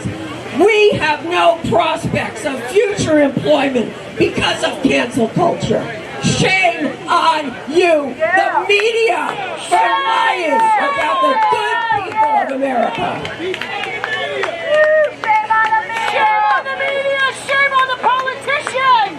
11 buses of Trump supporters of all ages God bless the went down. We brought them down, and they were hardcore. 8 hours each way on the bus. No hotel, just the bus down and the bus back. Not everybody slept on the bus either. Actually, it was a lot of fun. But yeah. So and the media and the feds accused us of conspiracy to commit treason, bringing those buses down. They accused us of bringing a busload to commit insurrection against the U.S. government. We love our country. We would never destroy our country. We are peaceful protesters, and they've painted us in a far different light. Shame on them. Shame on them. When did you journalists first sell out? That's what I'd like to know. When did the FBI first sell out? Shame on you. You are the Stasi. And I used to support you. I used to support you before I saw what you were capable of. All right? Thank you very much. I guess my time's up. Thank you so much. Everybody give a round of applause. Great story. Sue, I'll cancel my Macy's car before they cancel it for me. Forget about me. Speaking about the truth, I wanted to make a special announcement. Everybody please go on the website, citizensapp.us. Like I said before, we all know Nancy Pelosi is doing her special commission to further boo! Give me a boo! Nancy Pelosi! Chuck Schumer, the complete criminals. They are doing the January 6th commission to further witch hunt Trump supporters, to further be able to politicize January 6th for their own agenda, and that is unacceptable. It is up to we the people to find the truth. So I'm going to send out something for everybody here to sign. I'm going to read it to you right now. This is to all the citizens of the United States of America. On January 6, 2021, over 1 million U.S. citizens with a great love for their country descended upon Washington, D.C. from all across the U.S. to petition their government for redress of grievances and to participate in a rally for election integrity for which Donald Trump spoke. The events of that fateful day gradually went from a peaceful protest to unrest to clashes with Capitol Police and other law enforcement agencies. Since that day, the mainstream media, politicians, and judges from all three branches of the government and multiple U.S. government agencies have erroneously called this a planned and coordinated armed insurrection, predominantly led by racists, white supremacists, and domestic terrorists. Bullshit! Preliminary facts, truth, evidence, and eyewitness. This is important. We have a lot of eyewitnesses. A lot I've spoken to, accounts, paint a starkly different picture. The events of January 6th, more than any other event in the history of our great nation, has shown all United States citizens one thing very clearly, that the U.S. government, in concert with the mainstream media, will use an event they helped orchestrate. It was a setup! They will weaponize it and use it to politically persecute those that threaten their greed and their lust for power. Weaponize government against the American The very institutions that orchestrated the events of that day are now the ones investigating it. Really? They're now the ones investigating those events. And this willful, determined, and intentional cover-up of their own actions cannot be trusted by the American people. It cannot be trusted, people. Traitors. Almost done here, people. Listen. The American people deserve to know the truth of what happened that day, January 6, 2021. Who was involved, and to what extent the major players were involved, and what the true story is. Not Nancy Pelosi's fake story. We want the true story. Give us the truth! Therefore, let it be known to to the entire United States of America that on this day, the 25th of the month of July in the year 2021, the People's January 6th Commission is hereby commissioned by we the people, as demonstrated by the undersigned. And you will be the first to sign this. We are starting the People's Commission for January 6th. Everybody here is going to help. Investigative journalists, eyewitness reports, a private detective. We're going to fundraise to do our own commission and to get a grant for the People's January 6th Commission to counteract Nancy Pelosi's fake commission. She's trying to witch hunt all of us, and we are not going to let that happen. Who's going to sign? So we're going to pass this around for everybody to sign, and you can also go on the website, citizensapp.us, sign this here. We're going to get a million signatures, and we're going to put this out there, and we are going to do our own commission, find out the truth, find out how those people really died, get these guys out of prison, stop paying them out. We want the truth. Give us the truth. Rosati. Steve Rosati, I don't know if you know who this guy is.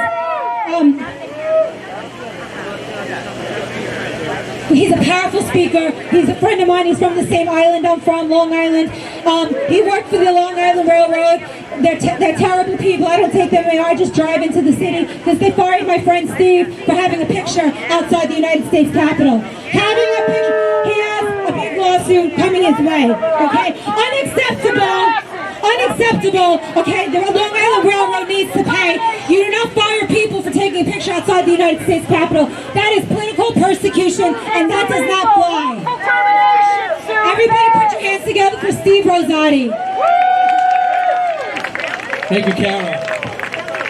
Well, first off, thank you to everybody here, because the January 6th prisoners are suffering, and the mainstream media doesn't want to talk about it at all, but you guys read through the media headlines, and all of you recognize that it could have been any one of you and any one of us that could be in jail and suffering. So thank you to everybody coming out today and showing support for these guys and these grandparents, mothers, fathers, business owners that are locked up because they don't like their political opinion, and that's what this comes down to. That's right. So, my backstory, the story for me is, like Kara said, I was on the steps of the Capitol building.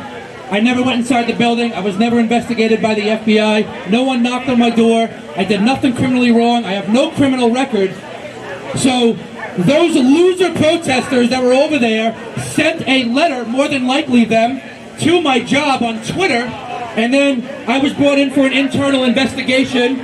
They suspended me on January 21st. They suspended me the day after Biden was inaugurated. Go figure, maybe it clicks, I'm not sure. Sue their asses off. In February, I was offered my job back to take a 60-day suspension. Hell no, I did nothing wrong. I'm not going to cave into that crap because I'm going to stand up for what I believe in. So they delayed the internal hearing for months. On April 20th, 3 months after I was suspended, I finally had the hearing that I was entitled to.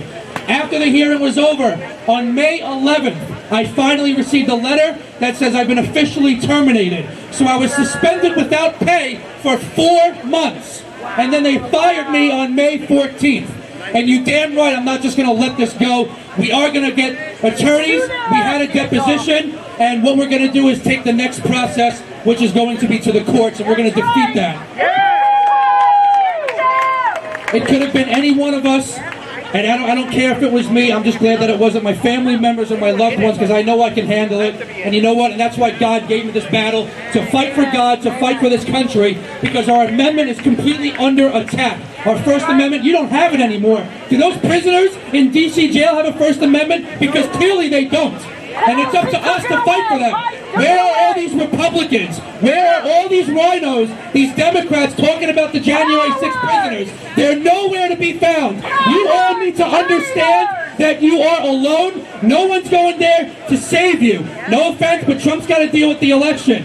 And then all of a sudden, QAnon's not going to be there to save you. You are on your own, and you need to realize that. We are at war. And if they want to declare war on us, well, guess what? You have to understand, you don't know the road that it's going down. But you know what? If they want war, they got one. We will never give up our First Amendment rights. We'll never give up our 14th Amendment rights. You can search my name on Google, Steve Rosati, R-O-S-A-T-I. My story comes right up. You're going to be hearing a lot more from me soon. And you're damn right, we're going to get lawyers. We're going to lawyer up. We're going to beat them in court. My name will be vindicated. And these prisoners that are in D.C. will be vindicated very soon. Thank you, everybody. USA! USA! USA! USA! USA! All right, we actually have something really cool coming up after the next speaker, which we have the audio. I don't know if you guys have heard it, of the guys. They're still patriotic. They're still fighting in there. They sing the national anthem every night in jail. Have you guys heard that yet? We're going to play all the guys. They're a little off key, but it's very endearing. They sing it from their cells, and we got the audio tape of it. It's awesome. But first, I would like to introduce, come on.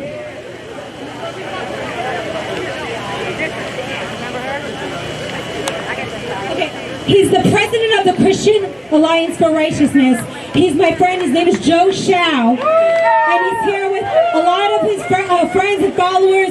They're against communism, socialism. They know firsthand just how dangerous what's going on right now is, because it's similar to what happens in China, and we don't want to be like China, the evil CCP, the evil Communist Chinese Party. And we need, these are great allies for us to have, and I'm so happy to welcome them today. Joe Shao, Pastor Joe Shao, everybody please warm welcome. Thank you, everybody. You see, all we here, we came from China. Okay, why should we mention we came from China? Because in China, we had no freedom at all. We have experienced all kinds of persecution from all kinds of reasons. So now we are talking about political persecution here. Okay, guys, you know, the political persecution is not just a political persecution. It's a persecution against righteousness. It's a persecution against your consciousness. It's a persecution against we, the people, God's people. So we cannot bear with this type of persecution. Even though this persecution is just a taste, it just happened on some of us. But if we do not fight back, one day all severe persecutions will happen, will come up, will happen to all of us. Nobody can escape that. Can't let it happen. Because, you know, what is behind? You know what is behind? When we Chinese came from China, saw all of the cancel culture, BLA movement, all these kind of movement, we know that this is communism behind it. That's right, the communists. So all the people who participated, all you know, those people, black people there, all right, you participated in BLM movement. You thought your communist leader really cares about you. No, they don't care about you. Like in China, the people are not treated as a person. Right. People has no human rights at all. Because the communists, they are Satan's representative on this earth. So we are fighting a spiritual war against Satan. Against the communists. So the communism, guys, the communism are still here now. Okay, they are destroying our country. So that's why we're talking about persecution now. Could you imagine some years ago, persecution could happen in this country? Never could think it happened. Can we imagine that? No. Because why? The Americans are sleeping. The communists have been plotted to take over our country. That's right. So we need to wake up. We need to fight back. The Chinese Communist Party is the largest terrorist group in this world. They made the virus. They made the virus. Try to use the virus and all kinds of unrestricted warfare to conquer the world. So down with the CCP. Down with the CCP. Down with the communism. Down with the communists. You know what behind in White House now? The country that controlled, they are significantly impacted by the CCP. Do you believe that Joe Biden didn't know that the CCP gave his son, Hunter Biden, a lot of money? Do you believe that Joe Biden had nothing to do with this deal?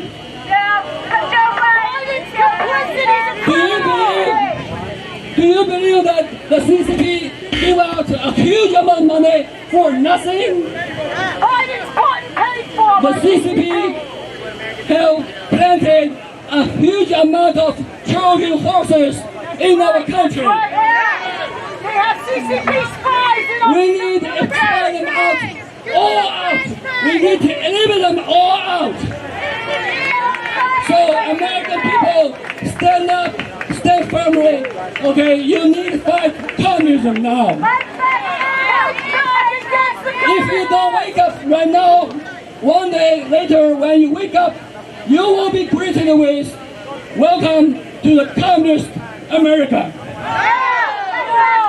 Do you know that? No, we don't want communism here. They are the devil. So let's unite it. With God's help, let's fight against this evil, Satan. Amen. God bless you all. Thank you. Thank you so much, Joe Shao. Thank you. Everybody give him a round of applause. And our friends here, our Chinese friends, thank you. I'm half Chinese. I don't know if you can tell, but I heard all about the CCP. I know everything about the Chinese Communist Party. We gotta wake up because America's taking their tricks now from them. Okay, they're playing from the same rule book. That's right. Thank you to Joe Shao. God bless you. God bless you.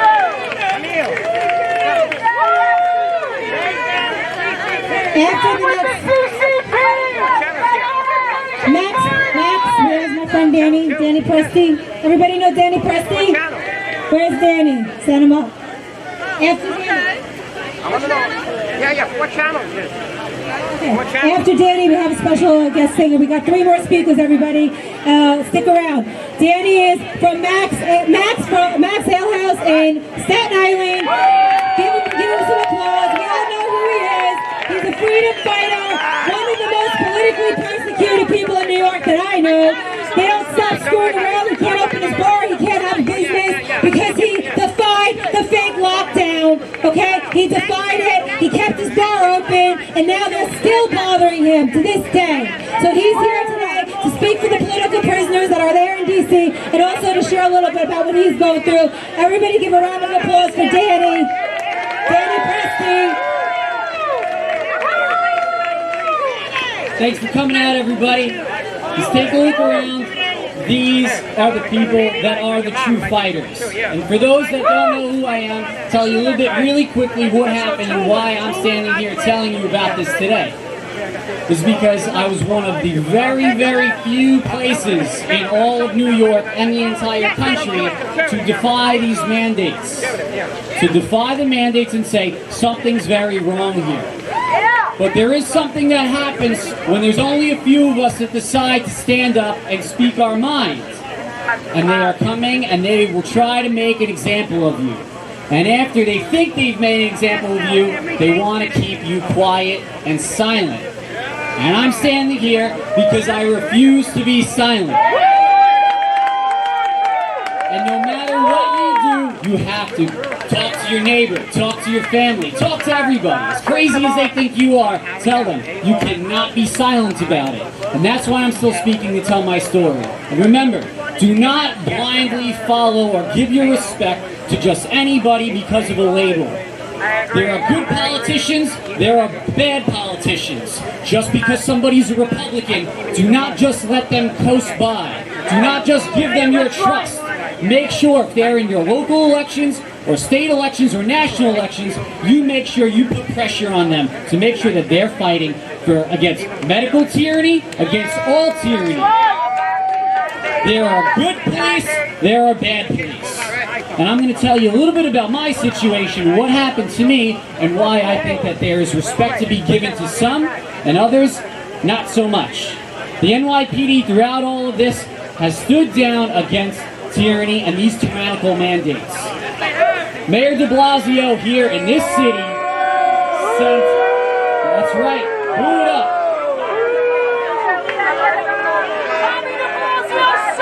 The worst mayor that this city has ever had sent his personal Gestapo police, the New York City Sheriff's Department, and Sheriff Faceto, who should be stripped of his title and removed from his position, sent them out. Remember, New York City, not elected like the rest of the country, an appointed position, appointed, and that's for a reason. The mayor used the New York City Sheriff's Department as his own Gestapo and personal police to come after me time and time again. I was locked up multiple times for never even breaking a law. Then I was chased down in the middle of the night by people who did not identify themselves because of personal policing. And you know what? Keep speaking, because if I did not keep speaking and if I did not testify, those felony charges and everything I had against me, they'd still be there. I have over 30 criminal court summonses, and they just keep adding them on. In the mail, they keep adding them on. And you know what? I'm never going to go away, and I'm never going to stop speaking.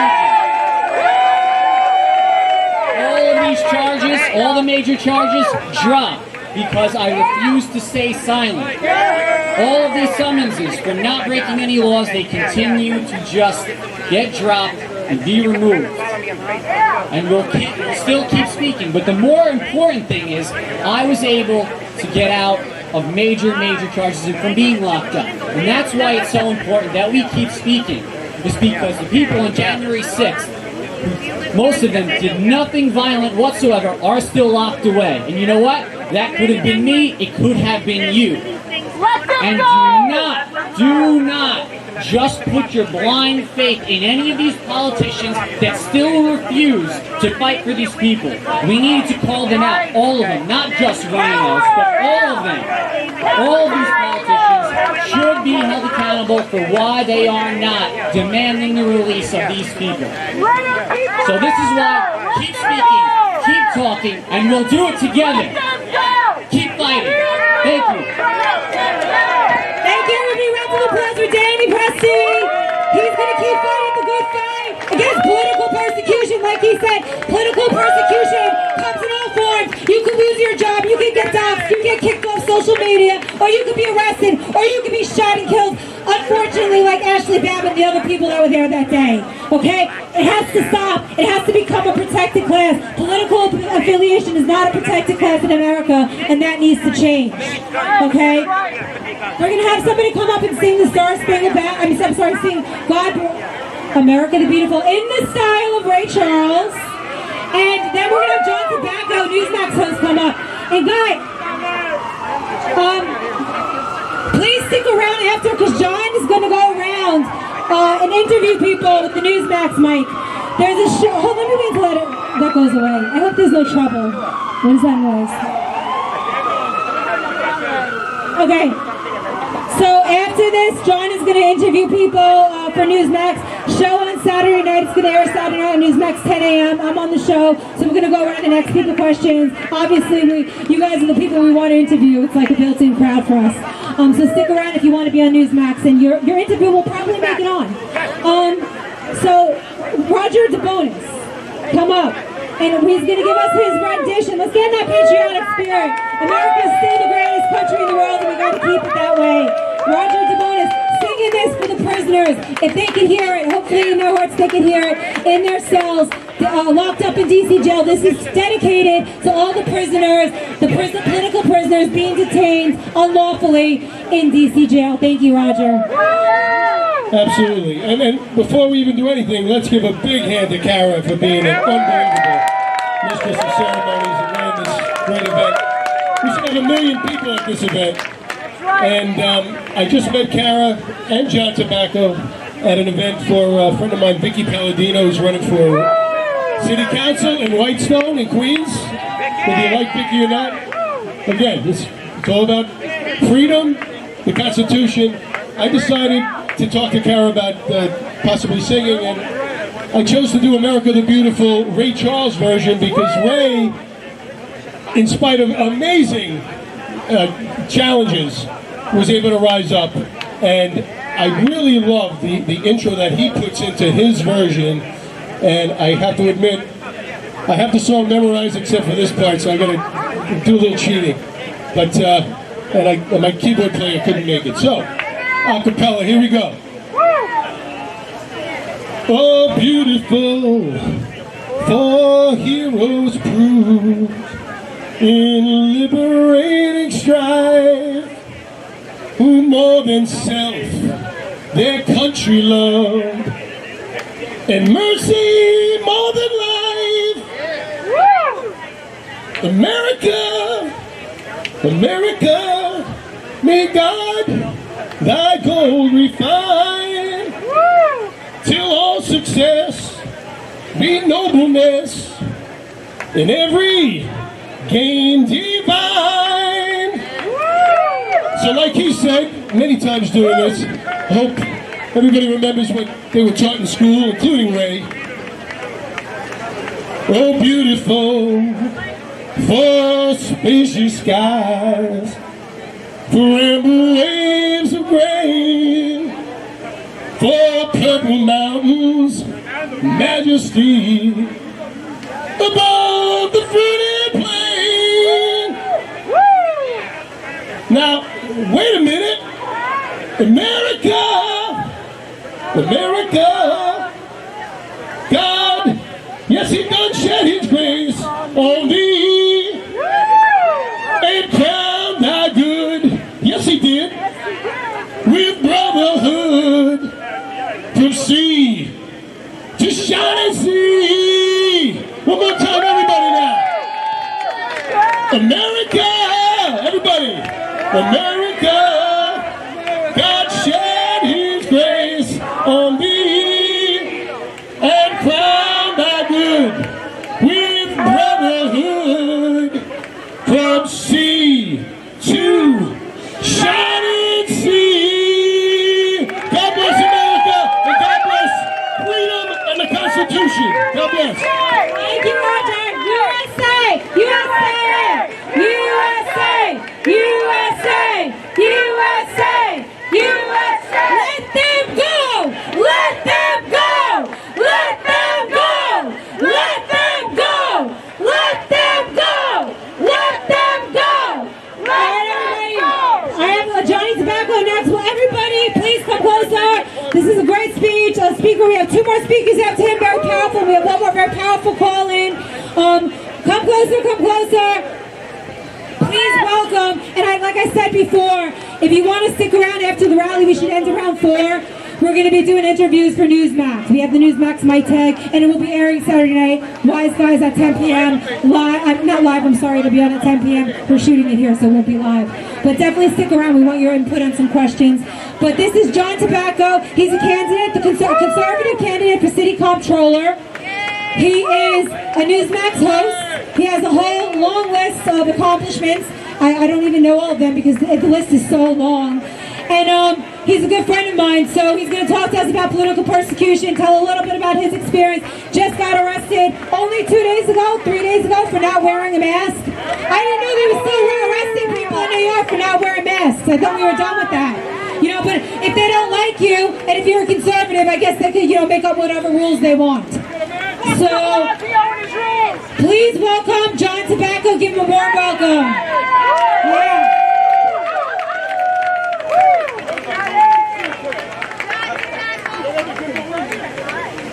I don't have the Gindaloon suit today, this guy says. Thank you. What a warm welcome.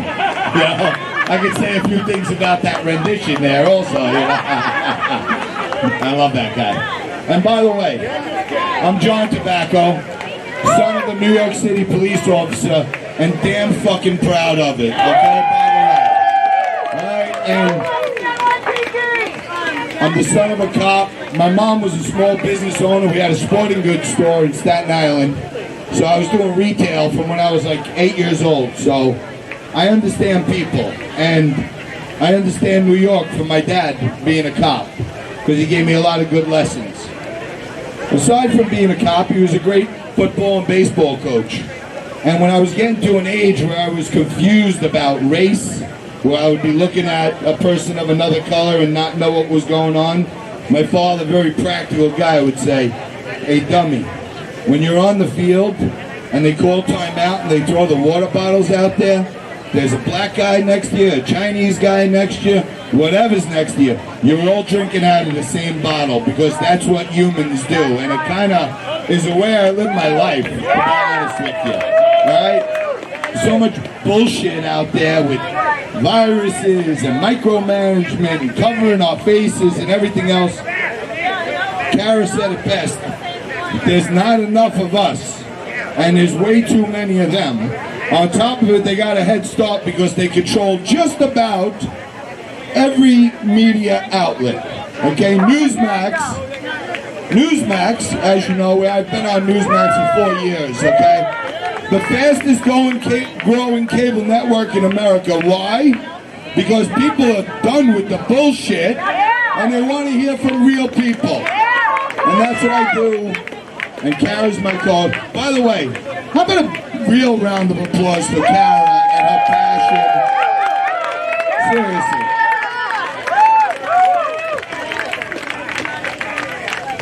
On political speeches, I try to keep it short because everybody pays and they want to get the frig out of there. But I want to, on this point of political persecution, I just want to tell you my experience with our local city government here. So, back in December, my attorney, Lou Gelomino, gave me a call, and he said, "JT, you're on television, you got a platform, you got to meet these guys from Max Pub." And you guys heard from Danny Presti just a little while ago. So you got to meet these guys. Maybe you could help. Maybe you could bring some more attention, shine the light on it. So I said, "Lou, I want to meet these dudes and make sure they're not some crazy renegades." So he said, "Let's go meet them tonight. The bar's open and it's supposed to be closed." And I love that shit. So I go down there with Lou Gelomino, my attorney, and their attorney, and we meet. And the guys are telling me a tale of woe. That they just opened the place. They poured their life savings into it. They emptied out their 401ks. They were out of money, out of options, tapped out mom, dad, credit card, everything else. And we're just trying to sell the rest of the shit in this place so we can feed our families. That's it. JT, are we making a statement? Hell yeah. And I said, "Lou, I love these guys. I love this. This is perfect for me because these are real Americans." As we're talking, the New York City sheriffs come barging in. For those of you not from New York, we don't have a sheriff in New York. We have a police commissioner. The sheriff is the tax man. In the Bible, they call them the pharaohs. They come and get your car when you don't pay your tickets. They come lock your store when you don't pay your real estate taxes. But this gangster up in Albany, I'm a proud Italian. I'm a proud Italian. You may be surprised by this, but I'm half Irish also. I'm damn proud of that. Alright? But us Staten Island Italians get a bad name. You think there's only Guidos and gangsters out there. And there's real, hard-working, blue-collar people. Mostly cops, firemen, sanitation men, teachers, correction officers, whose parents were lower middle class workers and got them to Staten Island. When I go out to Queens, I see Allie and all my friends out in Queens. We're all the same type of people. Whatever water bottle we're drinking out of, we're the same type of people. The sheriff in New York, they bought them costumes to look like cops because Andrew Cuomo deputized them as his Gestapo police force. Very good. I like that. You say that. I'm not going to bleep me. That was good. But I saw Danny getting arrested. I couldn't believe it. I think I called Maureen, or maybe Maureen was there, and we called, I think, Greg Kelly, and then we were on Greg Kelly on Newsmax Live as Danny was getting arrested, so America could see what was really going on in Staten Island, New York. I stuck with these guys. They're like my brothers now. We've been through everything. Danny was falsely accused. I was the one that drew the short straw, or intentionally drew the short straw. to get in front of the microphones and tell everyone that needs to know, Danny was the victim of a political attack. He was the victim of a political attack. They ambushed him around the corner. I walked to the car with him, but his last 50 feet, and drove away and thought we were safe.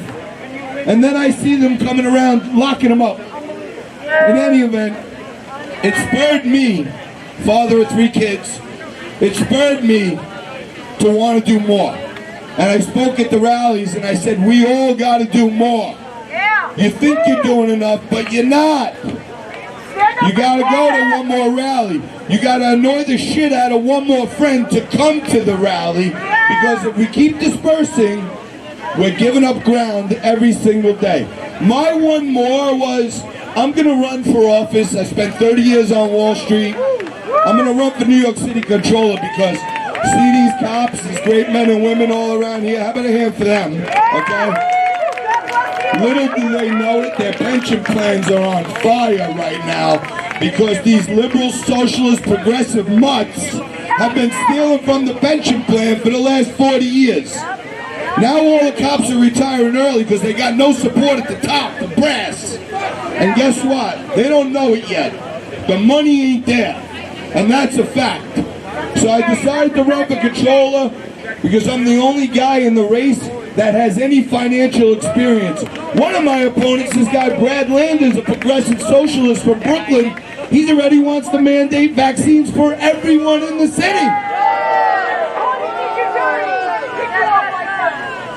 My next move was run for office. I got the endorsement of the Staten Island and Brooklyn Republican parties to be their candidate.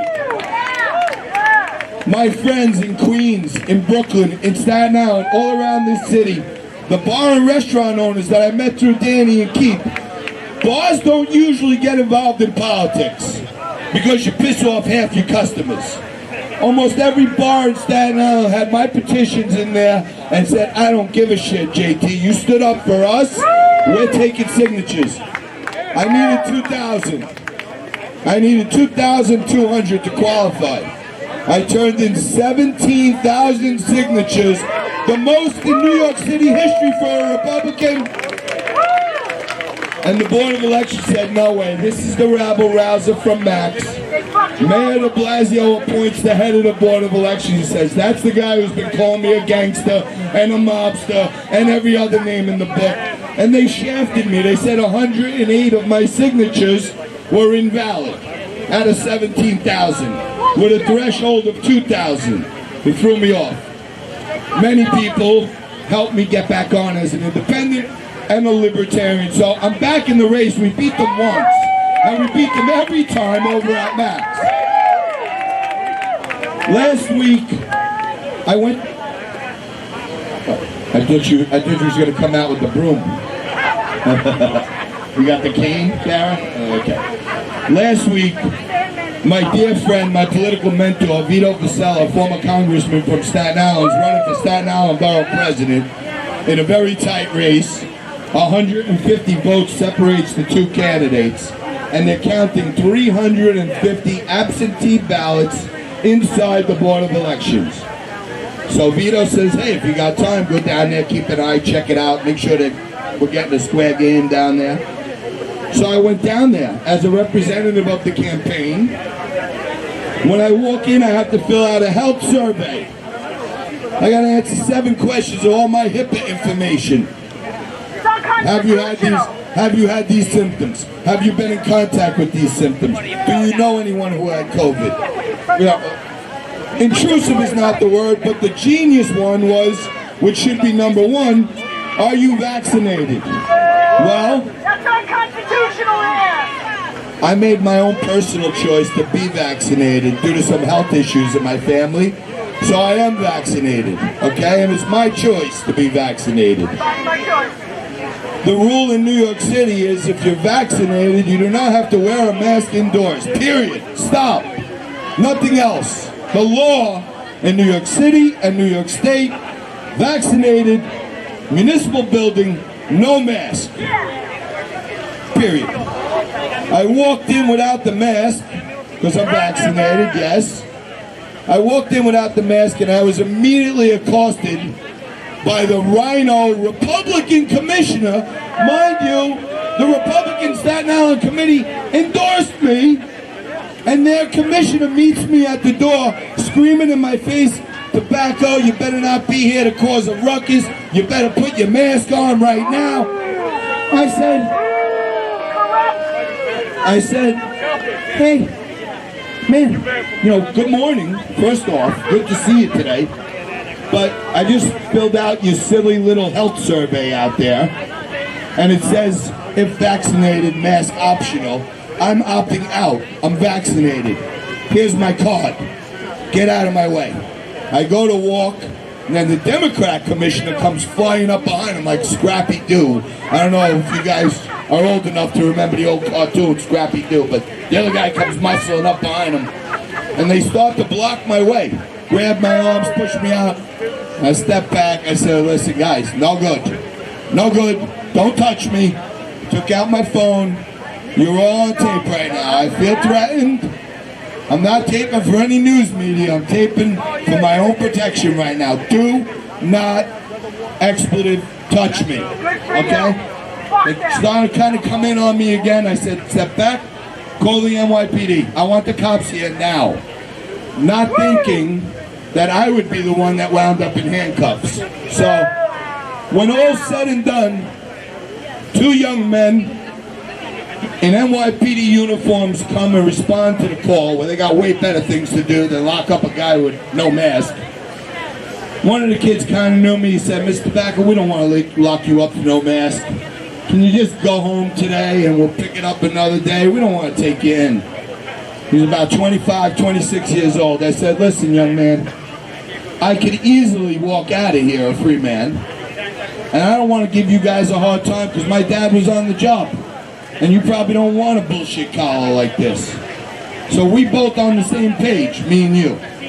What you don't understand is they assume the machine, the establishment, the government, the oppressors, the tyrants, assume that good, hard-working folks are going to keep turning tail and walking out because we don't want to cause a commotion." That's right. Don't give up. Don't give in. And I told the kid, if these government officials, if these mobsters, these are like mob henchmen, if they want to arrest a candidate for office who is lawfully here with a certificate from their boss, I'm allowed to be there with my vax card because I don't have a mask on. Well, shit, I want this whole city to know that these gangsters over here are worse than any mobster you ever heard from in a movie, in Brooklyn, in Staten Island, up in Harlem.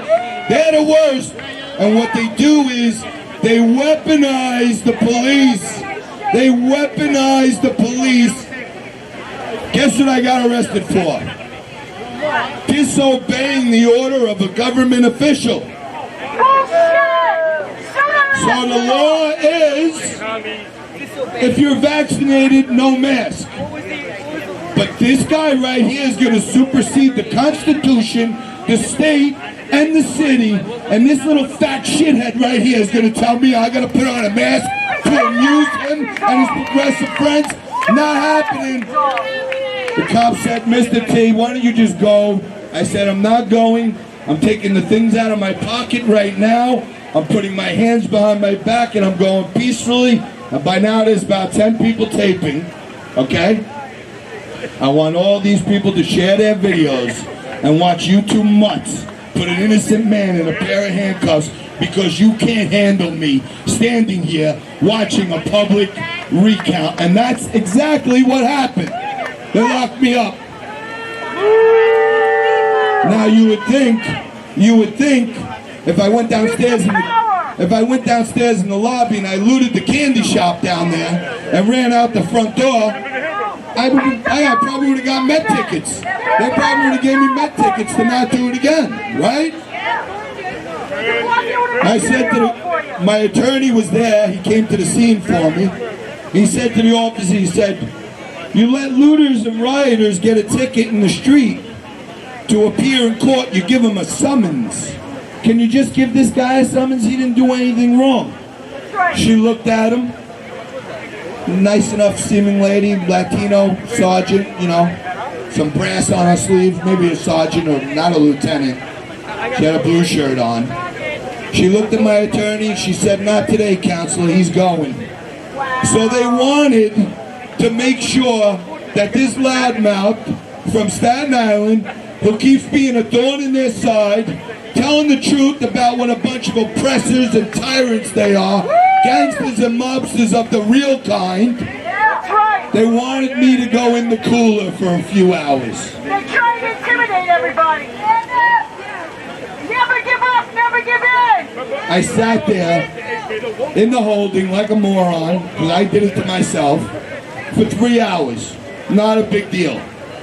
And I know Jake Lang, because I met Jake at Mac's Pub when the Patriots were standing behind us. What? You want to do the rest of this speech? Jake Lang is one of the prisoners right now who's being held. And Jake's being held. He was at the Capitol. He's being accused of all kinds of bullshit. But right now he's just being held on investigation. And I became friends with him through Max.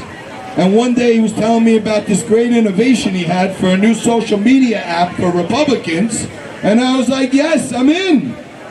And then 2 days later, his mom's calling me, telling me the SWAT team stormed his house and turned the whole house upside down. And as I'm sitting, I spoke to Jake last week in jail, trying to highlight the cause on my show, Newsmax. Wise Guys on Newsmax. So I'm a little bit of a wise ass myself, but you can't say wise ass on there.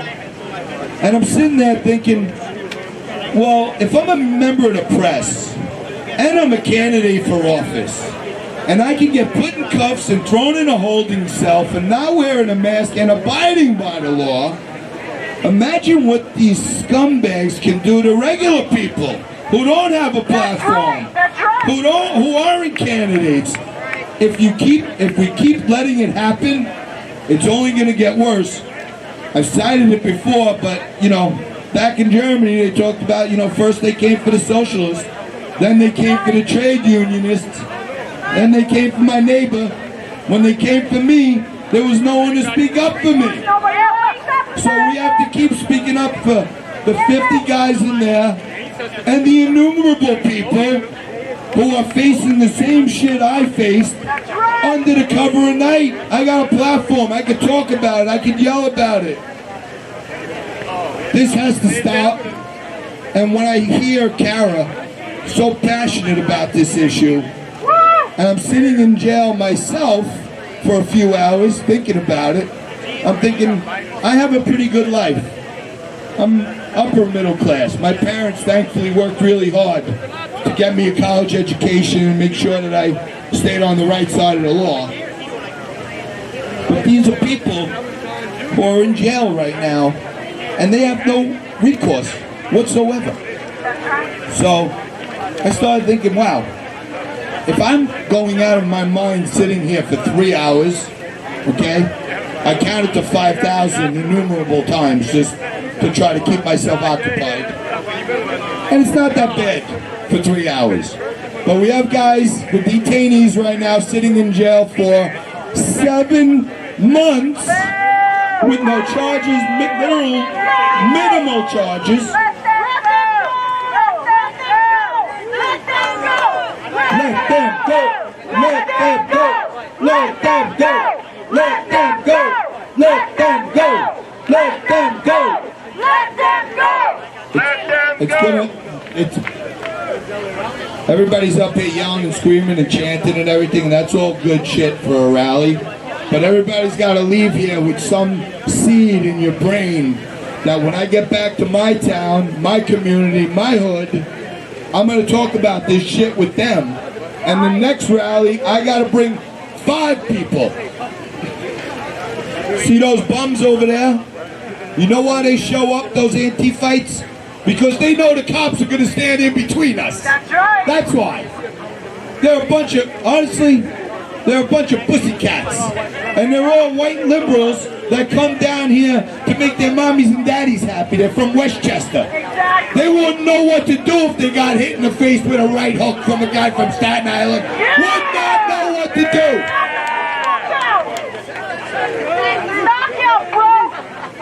And then Kara said some nice things to them, and all of a sudden they left. Anyway, I want to wrap it up. You see, I need you. You say I'll stop, and you say the curse word. You ready? You see those Antifites over there? They're a bunch of... There we go. Now we got the timing down. All right. I just want to end it on this. Took you through a little journey from my candidacy, how speaking up winds up with a regular white Christian heterosexual guy from Staten Island who happens to wear Trump hats in jail for nothing. So keep it in mind. I saw people shaking their head. Go back to your neighborhoods. Talk to your people. Tell them you ain't crazy. Every day this government oppression is squeezing us more and more and more. If we keep ceding territory to them, we'll have no territory left. God bless you all. Thank you all very much. USA! USA! USA! USA! USA! USA! USA! Thank you guys. Thank you very much. If you guys want to do an interview, Reverend John is going to be doing it. We're ending up shortly because the cops gotta get out of here soon. So we have like 5 more minutes. We wanted to play that national anthem for you guys. Randy, can you play that? This is the guy singing, and as he's putting it on, any news media here, I just want you to let you know this is coming from me. We don't want to be divided anymore. Please stop using those crazy race-baiting headlines. Stop dividing us, okay? We're all human beings. Like, I know clickbait's important. I know you got your corporate whatever, you need to make money, but please just stop. The people are suffering. People are suffering right now with all this race baiting going on in America. We got guys over there who are counter-protesting us, people who I've actually gotten to know and who've become friends. I'm looking at one of them right now. I consider him, Desmond, a friend of mine. Hey, and because of the media, so I call him up on the phone. He's my friend, really. But because of the media, he thinks this is a white supremacy rally. And that's very sad, because I think he's a good person, okay? And I think I'm a good person. And because of the fake news media and the politicians, they literally were like chess pieces on their checkerboard or the chessboard that they play with to make us hate each other. They're passing laws under our noses, judicial precedents as we speak, dividing and conquering us, okay? It's terrible. It's so sad when you have people that you consider your friends that you're being separated from, and it's all because of the news media. Mainstream media, please take responsibility for what you are doing to the world today. It's terrible. It's so terrible. You have families fighting with each other. You have best friends that don't talk to each other, all because of the media. They need to be held accountable, and they have to have a freaking heart, because it's gotten so bad with this white supremacy racism narrative. You're breaking people. You're tearing the world to shreds. We have had enough. We have had enough. And these guys in D.C., right, and then these guys in D.C. are suffering the brunt end of it because they're using them as part of the narrative, calling them these white supremacists. You know, they're suffering for it. It's terrible. So let's listen to the national anthem, and we're going to close with one more speaker after that. 2 more speakers, really quick. But this is the national anthem. This is coming from the guys in D.C. prison. Well, I hope it lifts your heart because it's beautiful. See?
still having the patriotism to sing that from your cell. Every night at 9 o'clock they do that. If you want to go out on your porch and sing in solidarity with them at 9 o'clock, we're trying to make that go viral. These guys are so brave. They don't want to take plea deals because they want this to go to trial. That's the real January 6th commission, when the government is going to show us the evidence or the lack of evidence that they have against these guys.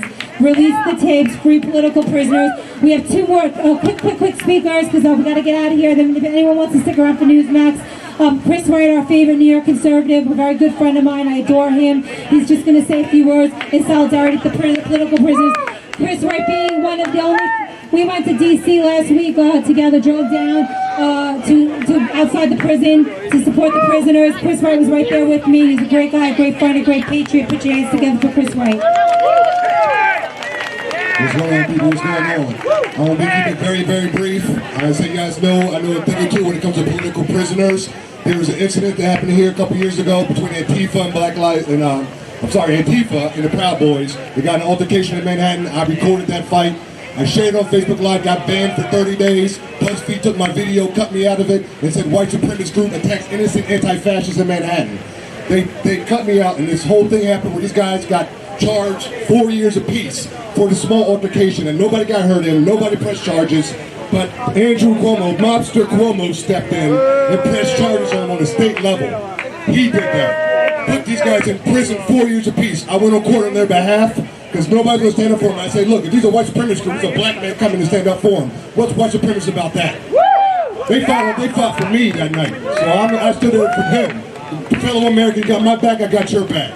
Straight up. So I'm here today because I went down to D.C. a few days with my girl Kara, real patriot, show love to Kara. We're doing that thing with Cap. And we went out there, got our voices heard for those young men on January 6th. I was there on that day as well. And people don't want to talk about the Hispanic Americans that were there, the black Americans, the blocks of Asian Americans that were there for anti-CCP that day. They don't talk about none of that on the mainstream media, lamestream media, the fake news. They don't mention that, but I'm here to mention that, and I'm letting people know that we're going to fight to the very end to get those people out of that prison and treated like domestic terrorists. When they're not terrorists, they're American citizens that went there that night because the election was stolen. And that's why they went there. And I went there for that day. So, at the end of the day, this is what we're here to let people know. Let them go. Let them go. Let them go. Let them go. Let them go. Let them go. Let them go. Let them go. Hey. Thank you guys, man, for coming out today and showing support. We love you guys. And like always, God bless everybody out there listening. And God bless the United States of America. Peace. Yeah, Chris Wright, follow Chris Wright show. I guarantee Chris is going to be a big politician one day. Not that that would be a good thing. I think he could be, but I'd rather him just stay an activist because, you know, politicians, they always sell themselves to the devil. Except for Donald Trump, I think. I don't know. Someone might disagree. I'm still a Trump supporter. I have one last special. We're going to make one more call. This is a really special friend of mine, guys. Can't put him on the line. I don't know if you guys are familiar with the Pete Santilli show. Does anyone here know Pete Santilli? Amazing patriot. Literally is one of my heroes. I've been working with him. He's so involved, so deeply invested and involved in this January 6th roundup of American patriots. He is literally behind the scenes working so hard to get these guys out of jail. Pete Santilli, he spent 619 days as a political prisoner under the Obama administration. 619 days in solitary confinement.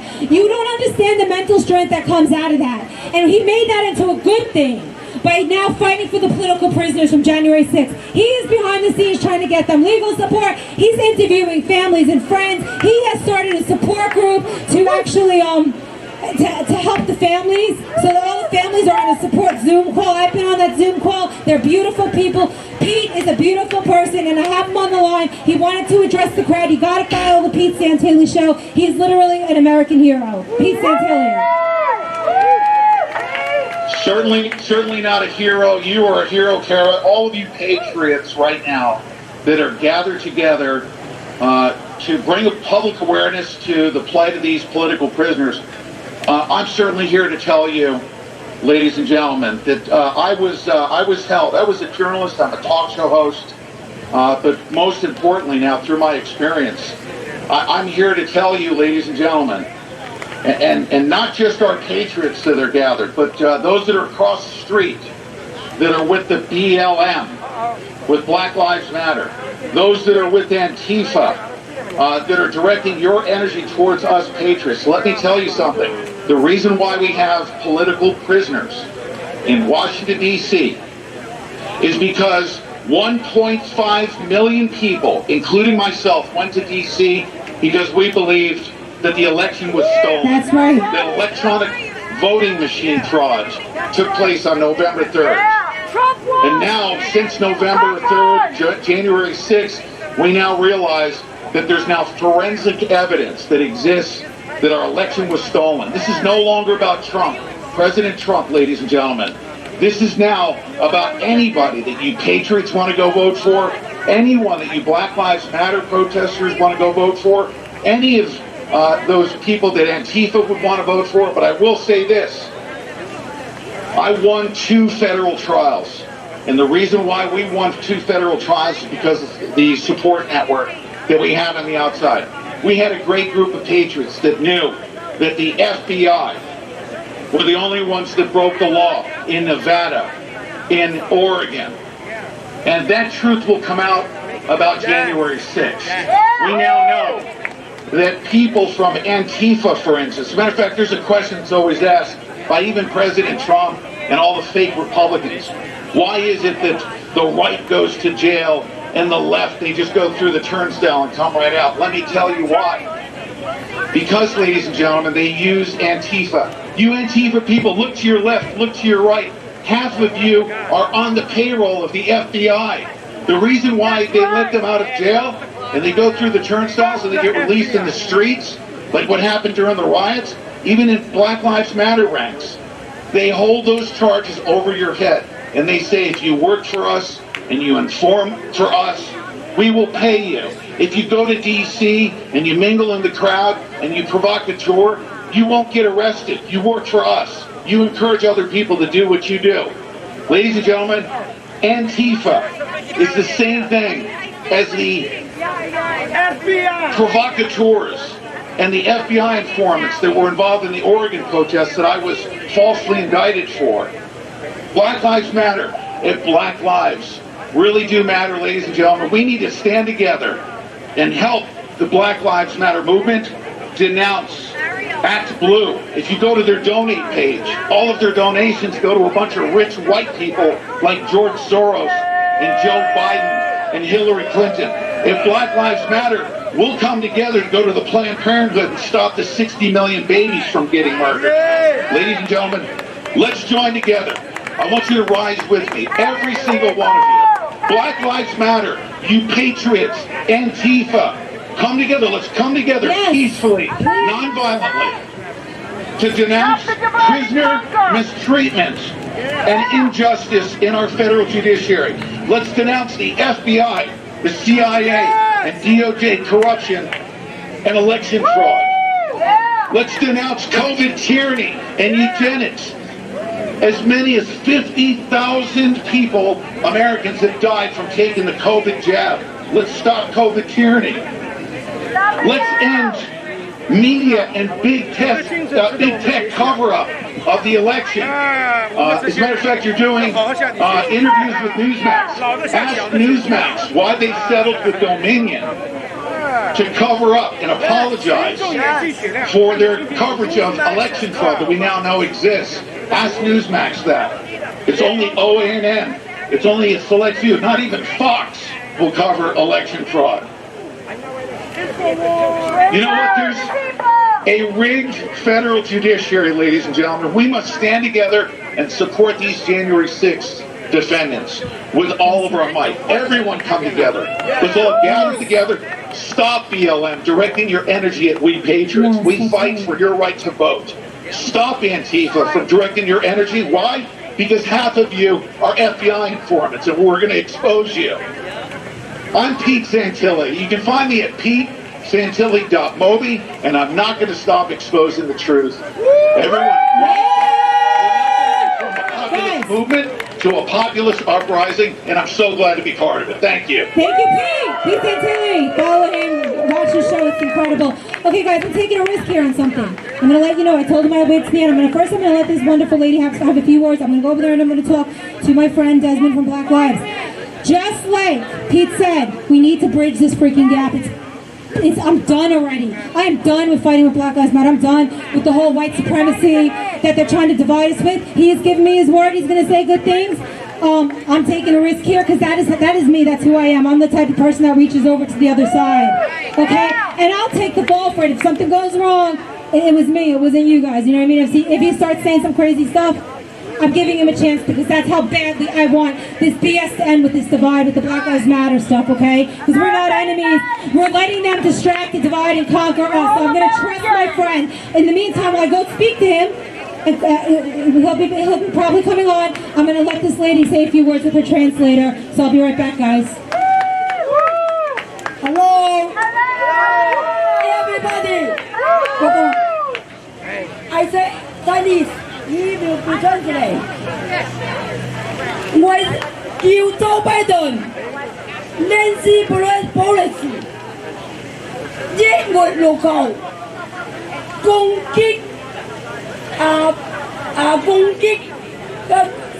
攻擊小戶係愛發紅嘅，係愛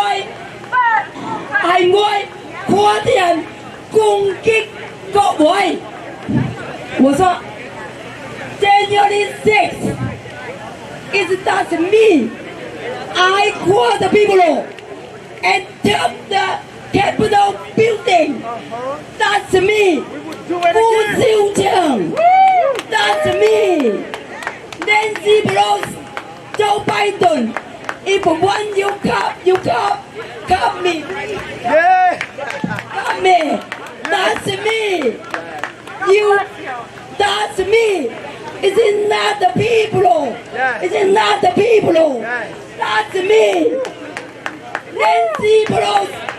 Come me.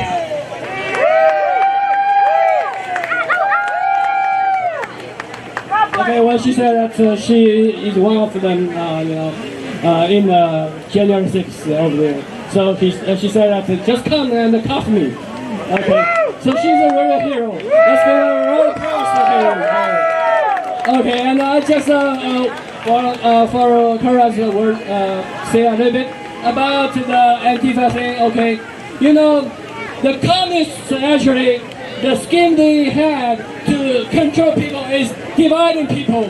Let one group fight against another so they can control you. Okay, so people, you need to wake up. Okay, we are not white, we are not black, we are not yellow. We are people. So we should unite. We should fight against the enemy of people. That is communists. That is left. That is progressiveness. That is Satan. We need to fight back. Yeah, thank you, Joe Shanahan, and this lovely lady. Okay, so like I said, I'm going to bring as my last guest, like Pete Santilli said, we need to unite, and this is coming from the bottom of my heart. I got to know Desmond through him throwing something at me at a protest. He's a friend now. No, he didn't. He counter-posted my protest, and I'm glad. It was somebody threw something. It wasn't you. It wasn't you. No, I know. I know you weren't aiming for me. But the thing is, now I consider him a friend. His number's on my phone. I call him. We're friends now, okay? He is not my enemy, and I don't think he considers me his enemy. And he's a deep Black Lives Matter activist here in New York. He's out on the streets all the time. And I see him out all the time. So I thought that why not take this chance right now? He agrees, I'm sure, that political persecution is wrong. Locking anyone up in a cell, solitary confinement with no bail is wrong. I'm going to give him an opportunity to speak. So please put your hands together for my friend Desmond. Black Lives Matter. Hi, how y'all doing? Don't let what y'all saw earlier, don't judge me by that. I'm going to show y'all the real me right now, alright? Alright, now, I don't believe that any human being should be held captive without their human rights. You know that? You know what I'm saying? Like, alright? So nobody should be held without making phone calls and visitation rights and stuff like that. Nobody belongs in a box for the rest of their life. The only person that's to be judging people is God. I don't know how many of y'all believe in God, but I believe in God. I also want to say, because I am a BLM activist, and that's forever, you heard? Us BLM activists on the streets have been getting brutalized and beat on for a whole year straight and held captive without visitation rights, without bail, without being able to use the phone call, just like the January 6th prisoners. So as you guys stand here and want to fight for the January 6th protesters or whatever you want to call them, I'm not here to judge anybody. Don't forget to fight for the innocent and peaceful Black Lives Matter protesters that have been on these streets getting brutalized and dehumanized just like anybody else. Because if we just focus on one side of a fight and not everyone else who's being oppressed, we ain't going to get nowhere. So, and another thing is, we have to get rid of racism within, all right, within all of us, all right? Because when I first approached here, I'm not going to point any fingers right now. I see a lot of y'all. I ain't going to point no fingers, though. Know what I'm saying? Gave me a lot of racist slurs. I was told to go back to West Africa and stuff like that. And you ain't going to get any fucking support from anybody talking like that. And I'm pretty sure you do need support. Know what I'm saying? But the big support that helps the whole world is getting rid of racism. Yeah. So we can never really work together if we're not getting rid of racism. Because the BLM movement is based off of racism and police brutality, which y'all are probably going through now. But we've been going through this for a long time, you know what I'm saying? And we haven't got any support from anyone, you know what I'm saying? And I can talk about that. See, well, the media's not really even trying to...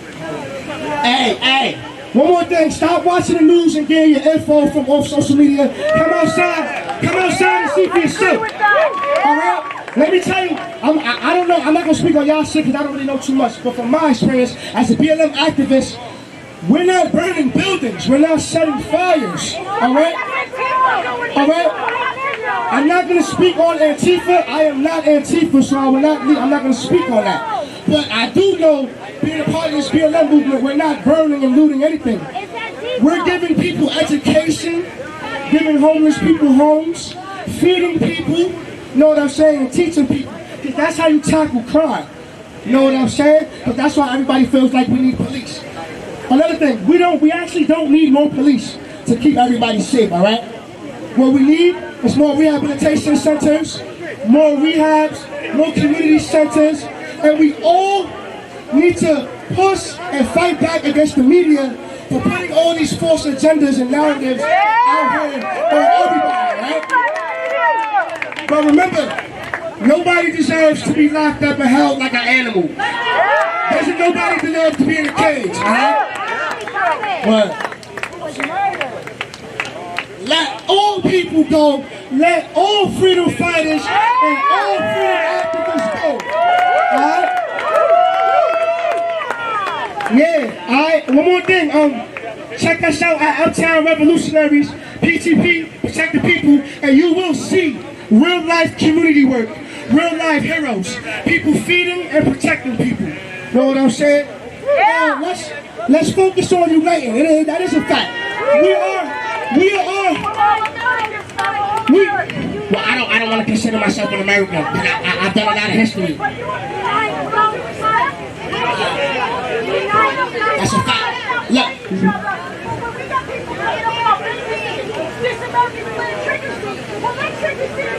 Hold on. We're gonna look, check this out. A flag means nothing. A race, listen, race. Let him finish. See, the crazy thing is, I care about you more than I care about that flag, you see? See what's going on? See what's going on? How about we put the flags down, put the narratives down, stop looking at each other's race, see each other as one human race. One human race. That's the problem. We need to see each other as one human race, all right? And all the people who are true racists, we have to expose them. Because this is why people like you will never get support. Because I'm not going to lie, there are racists amongst you guys. If you want more information on this, and please... Hold on, let me finish. I'm not trying to come against you. I swear to God, I'm not trying to come against you. You know what I'm saying? But look, let's unite. You know what I'm saying? Let's get rid of racism. Get rid of racism. You know what I'm saying? And another thing, coming from black people. I'm speaking for black people right now who are oppressed. We need y'all to use your same platforms and your voices to speak on the innocent, peaceful black people that are getting killed. Because we don't have that. The news silences us, brutalizes us, and make us look like enemies, and we're not the enemy. We're human beings, just like you, trying to fight for justice and equality, just like you are. America unite! Alright? So we can unite. But before we ever can unite, we got to get rid of racism. But the goal is to unite and fight the biggest oppressors, and that's the governments. Alright? That's all I want to say. Thank you, Desmond. Okay, so we agree. One thing me and him agree on is that the mainstream media is trying to divide us by race baiting us, and that we need to unite. It doesn't matter what end of the political spectrum you're on, the left or the right. My friend just handed me an article about Rakeem Belagun, who is a Black Lives Matter person that was politically persecuted.